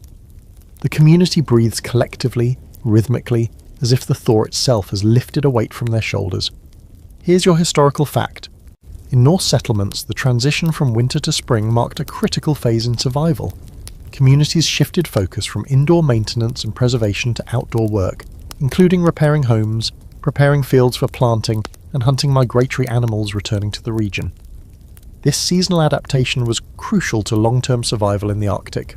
Quirky fact, some Icelandic farms still keep a tradition of spring cleansing, where the first meltwater is used to wash homes, clean utensils, and even bless livestock. It's both practical and ceremonial, carrying echoes of ancient Norse survival customs. Water that thawed the snow literally marked renewal. And the scholarly debate? Some historians argue that Vikings timed raids and trade expeditions specifically to align with spring thaw, when travel was safer and resources were more abundant. Others insist that survival imperatives, such as tending livestock, repairing longhouses, and reclaiming stored food, dominated communal activity before any thoughts of raiding or trading. Likely it was both. The physical thaw dictated opportunity, and cultural priorities dictated how that opportunity was used. As you step back inside the longhouse that evening, the air is warmer, damp in places, heavy with the scent of melting snow and mud. Furs no longer cling to skin with the sharpness of frost. The fire pit is reduced to glowing embers, barely necessary but still comforting. You watch Hrolfr and Eidis discuss tasks, children chase each other with their newfound energy, and animals stretch their legs in the thawed pen. For the first time in months, it feels like the longhouse is not just surviving, it's living. And in that moment you understand that survival isn't a single winter challenge, a single feat of endurance, or a single skill learned in the cold. Survival is an ongoing rhythm, a cycle of ice, snow, thaw, and work. It's watching the world change outside the walls and adjusting inside them. It's learning to read the signs, to prepare for the unknown, and to cherish the moments when life, finally, feels almost easy. By now you've stopped counting days, hours, or even nights. Time here has melted into cycles: sleep, eat, work, tell stories, survive, repeat. And yet spring brings subtle urgency. Snow melts faster than your muscles can adjust. Streams rise, carrying ice chunks that make you nervous for the livestock. The ground softens into mud, and every step outside now carries risk. You feel it in your bones. Winter's tyranny is ending, but survival doesn't retire with frost. The longhouse hums differently now. It's brighter, wetter, and smells of thawed straw and steaming animal breath mingled with the fresh scent of snowmelt. Children run barefoot through shallow puddles, squealing as if the world itself has become a playground. Adults repair fences, roofs, and sheds with renewed energy, pacing their work to take advantage of daylight. There's a rhythm to it, less intense than winter, more fluid, but no less critical. Everything you do now has consequences. A mislaid bundle of straw, a weak fence post, a skipped chore. It could mean livestock lost or sickness spreading. You find yourself walking among the longhouse walls, noticing the small miracles you took for granted during the harsh months. Sod walls that withstood blizzards without faltering. Wooden beams that groaned but never collapsed. Smoke-stained rafters, still black, still holding. There's a roof above 20 souls and half a dozen animals. You realise survival is as much about construction as it is about fire or food. Every beam, every plank, every piece of turf was painstakingly chosen, shaped, and maintained to create this fragile bastion against the Arctic, and it has endured. Hrolfr joins you, pulling a bucket of water from the slowly flowing stream. Spring always comes, he says, his voice calm, almost ceremonial. But not everyone does. Remember that. You nod, watching him handle the bucket, careful not to drop it, careful not to disturb the ice remnants that float like ghosts in the water. Survival is quiet, precise, relentless, and the people here know it intimately. The thaw also brings reflection. You notice who survived, who grew stronger, who adapted, and who did not. Conversations with Adis and Inga revolve around lessons learned. Which food caches worked, which clothing layers kept frostbite at bay, how group sleeping maintained morale and heat, which stories lifted spirits when the dark seemed endless. Even the goats and cows are assessed. Health, weight and temperament. Because every creature contributes to human endurance. You begin to understand the ecosystem of survival, humans, animals, architecture, ritual, knowledge, all intertwined. And yet, amid the practicality, there's gratitude. For warmth, for food, for the pulse of life continuing inside the longhouse. The old men smile, younger men laugh. And children, blessedly oblivious to winter's horrors, chase each other across muddy grounds, bringing chaos that is both distracting and rejuvenating. Even the scent of thawed hay and manure carries comfort now, a tangible reminder of life persisting through hardship. Here's your historical fact. Archaeological evidence from Norse settlements in Iceland, Greenland and northern Scandinavia confirms that longhouses were central to survival, housing both humans and animals. Shared living spaces allowed heat conservation and communal labour, crucial during the long Arctic winters when isolation could be deadly. Winter preparations, preserved food and building maintenance were deliberate strategies passed from one generation to the next. Quirky fact, some Viking households used snowmelt as a way to test structural integrity. If water seeped too quickly through the roof or walls, adjustments were made immediately. They called it listening to the house, treating the building almost like a living companion with needs and vulnerabilities. The debate, scholars differ on whether Norse survival was primarily the result of ingenious architecture, communal strategies, or sheer human adaptability. Most agree it was a combination. Enduring Arctic winters required layered knowledge, practical, social and psychological. Houses, clothing, food, ritual and storytelling formed a network that ensured survival against overwhelming odds. As the thaw progresses, the longhouse doesn't just endure, it thrives. People move with purpose, animals graze cautiously, and the first hints of green push through receding snow. You take it all in, understanding now that survival is not a single act of heroism, but a mosaic of countless small, persistent choices. Every winter endured, every meal shared, every story told, every careful repair, it all counts, it all adds up. And here, in this sturdy, smoke-streaked longhouse, life persists against the coldest odds imaginable. The longhouse is quiet now, the bustle of spring's early tasks fading into evening calm. You stretch, feeling the lingering warmth of shared bodies and the soft thrum of life that permeates the structure. Outside, the Arctic landscape has shifted from stark white to mottled grey and green. Streams gurgle, snowbanks slump, and the wind carries hints of thawed earth and growing plants. It's a subtle symphony of change, one you've come to recognise as proof of life persisting against impossible odds. Months ago, you shivered at the thought of surviving without fire. Now you understand that survival was never just about heat. It was about rhythm, adaptation, community, and the quiet rituals that knit everyone together. You reflect on what you've witnessed and endured.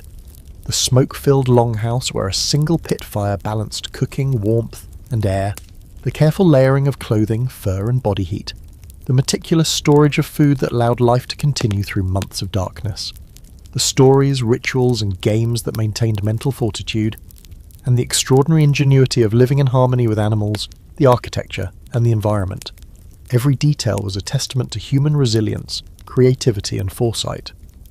You realise that fire wasn't always necessary when knowledge, cooperation, and observation filled its place. The Arctic winters demanded more than strength, they demanded intelligence, attention, and respect for both the environment and the people sharing it. You think back to the rituals, the tales of gods and ancestors, the whispered guidance of the stars and northern lights. Every element, practical, symbolic, or both, was integrated into a survival system that prioritised both immediate life and long-term cultural continuity. Even the dreams of winter, once terrifying and vivid, now make sense as part of the mental scaffolding the Vikings relied upon to endure prolonged darkness. Magic, story, observation and work were all interwoven, creating a tapestry that preserved not only life but identity, community and knowledge. You rise and step outside one last time, inhaling the crisp, warming air. The longhouse behind you feels like a living being, soot-stained walls and timbered beams holding stories of survival, laughter, hardship and triumph. The snow has softened, the streams carry new energy, and the wind, once a relentless threat, now whispers gently across the thawing landscape.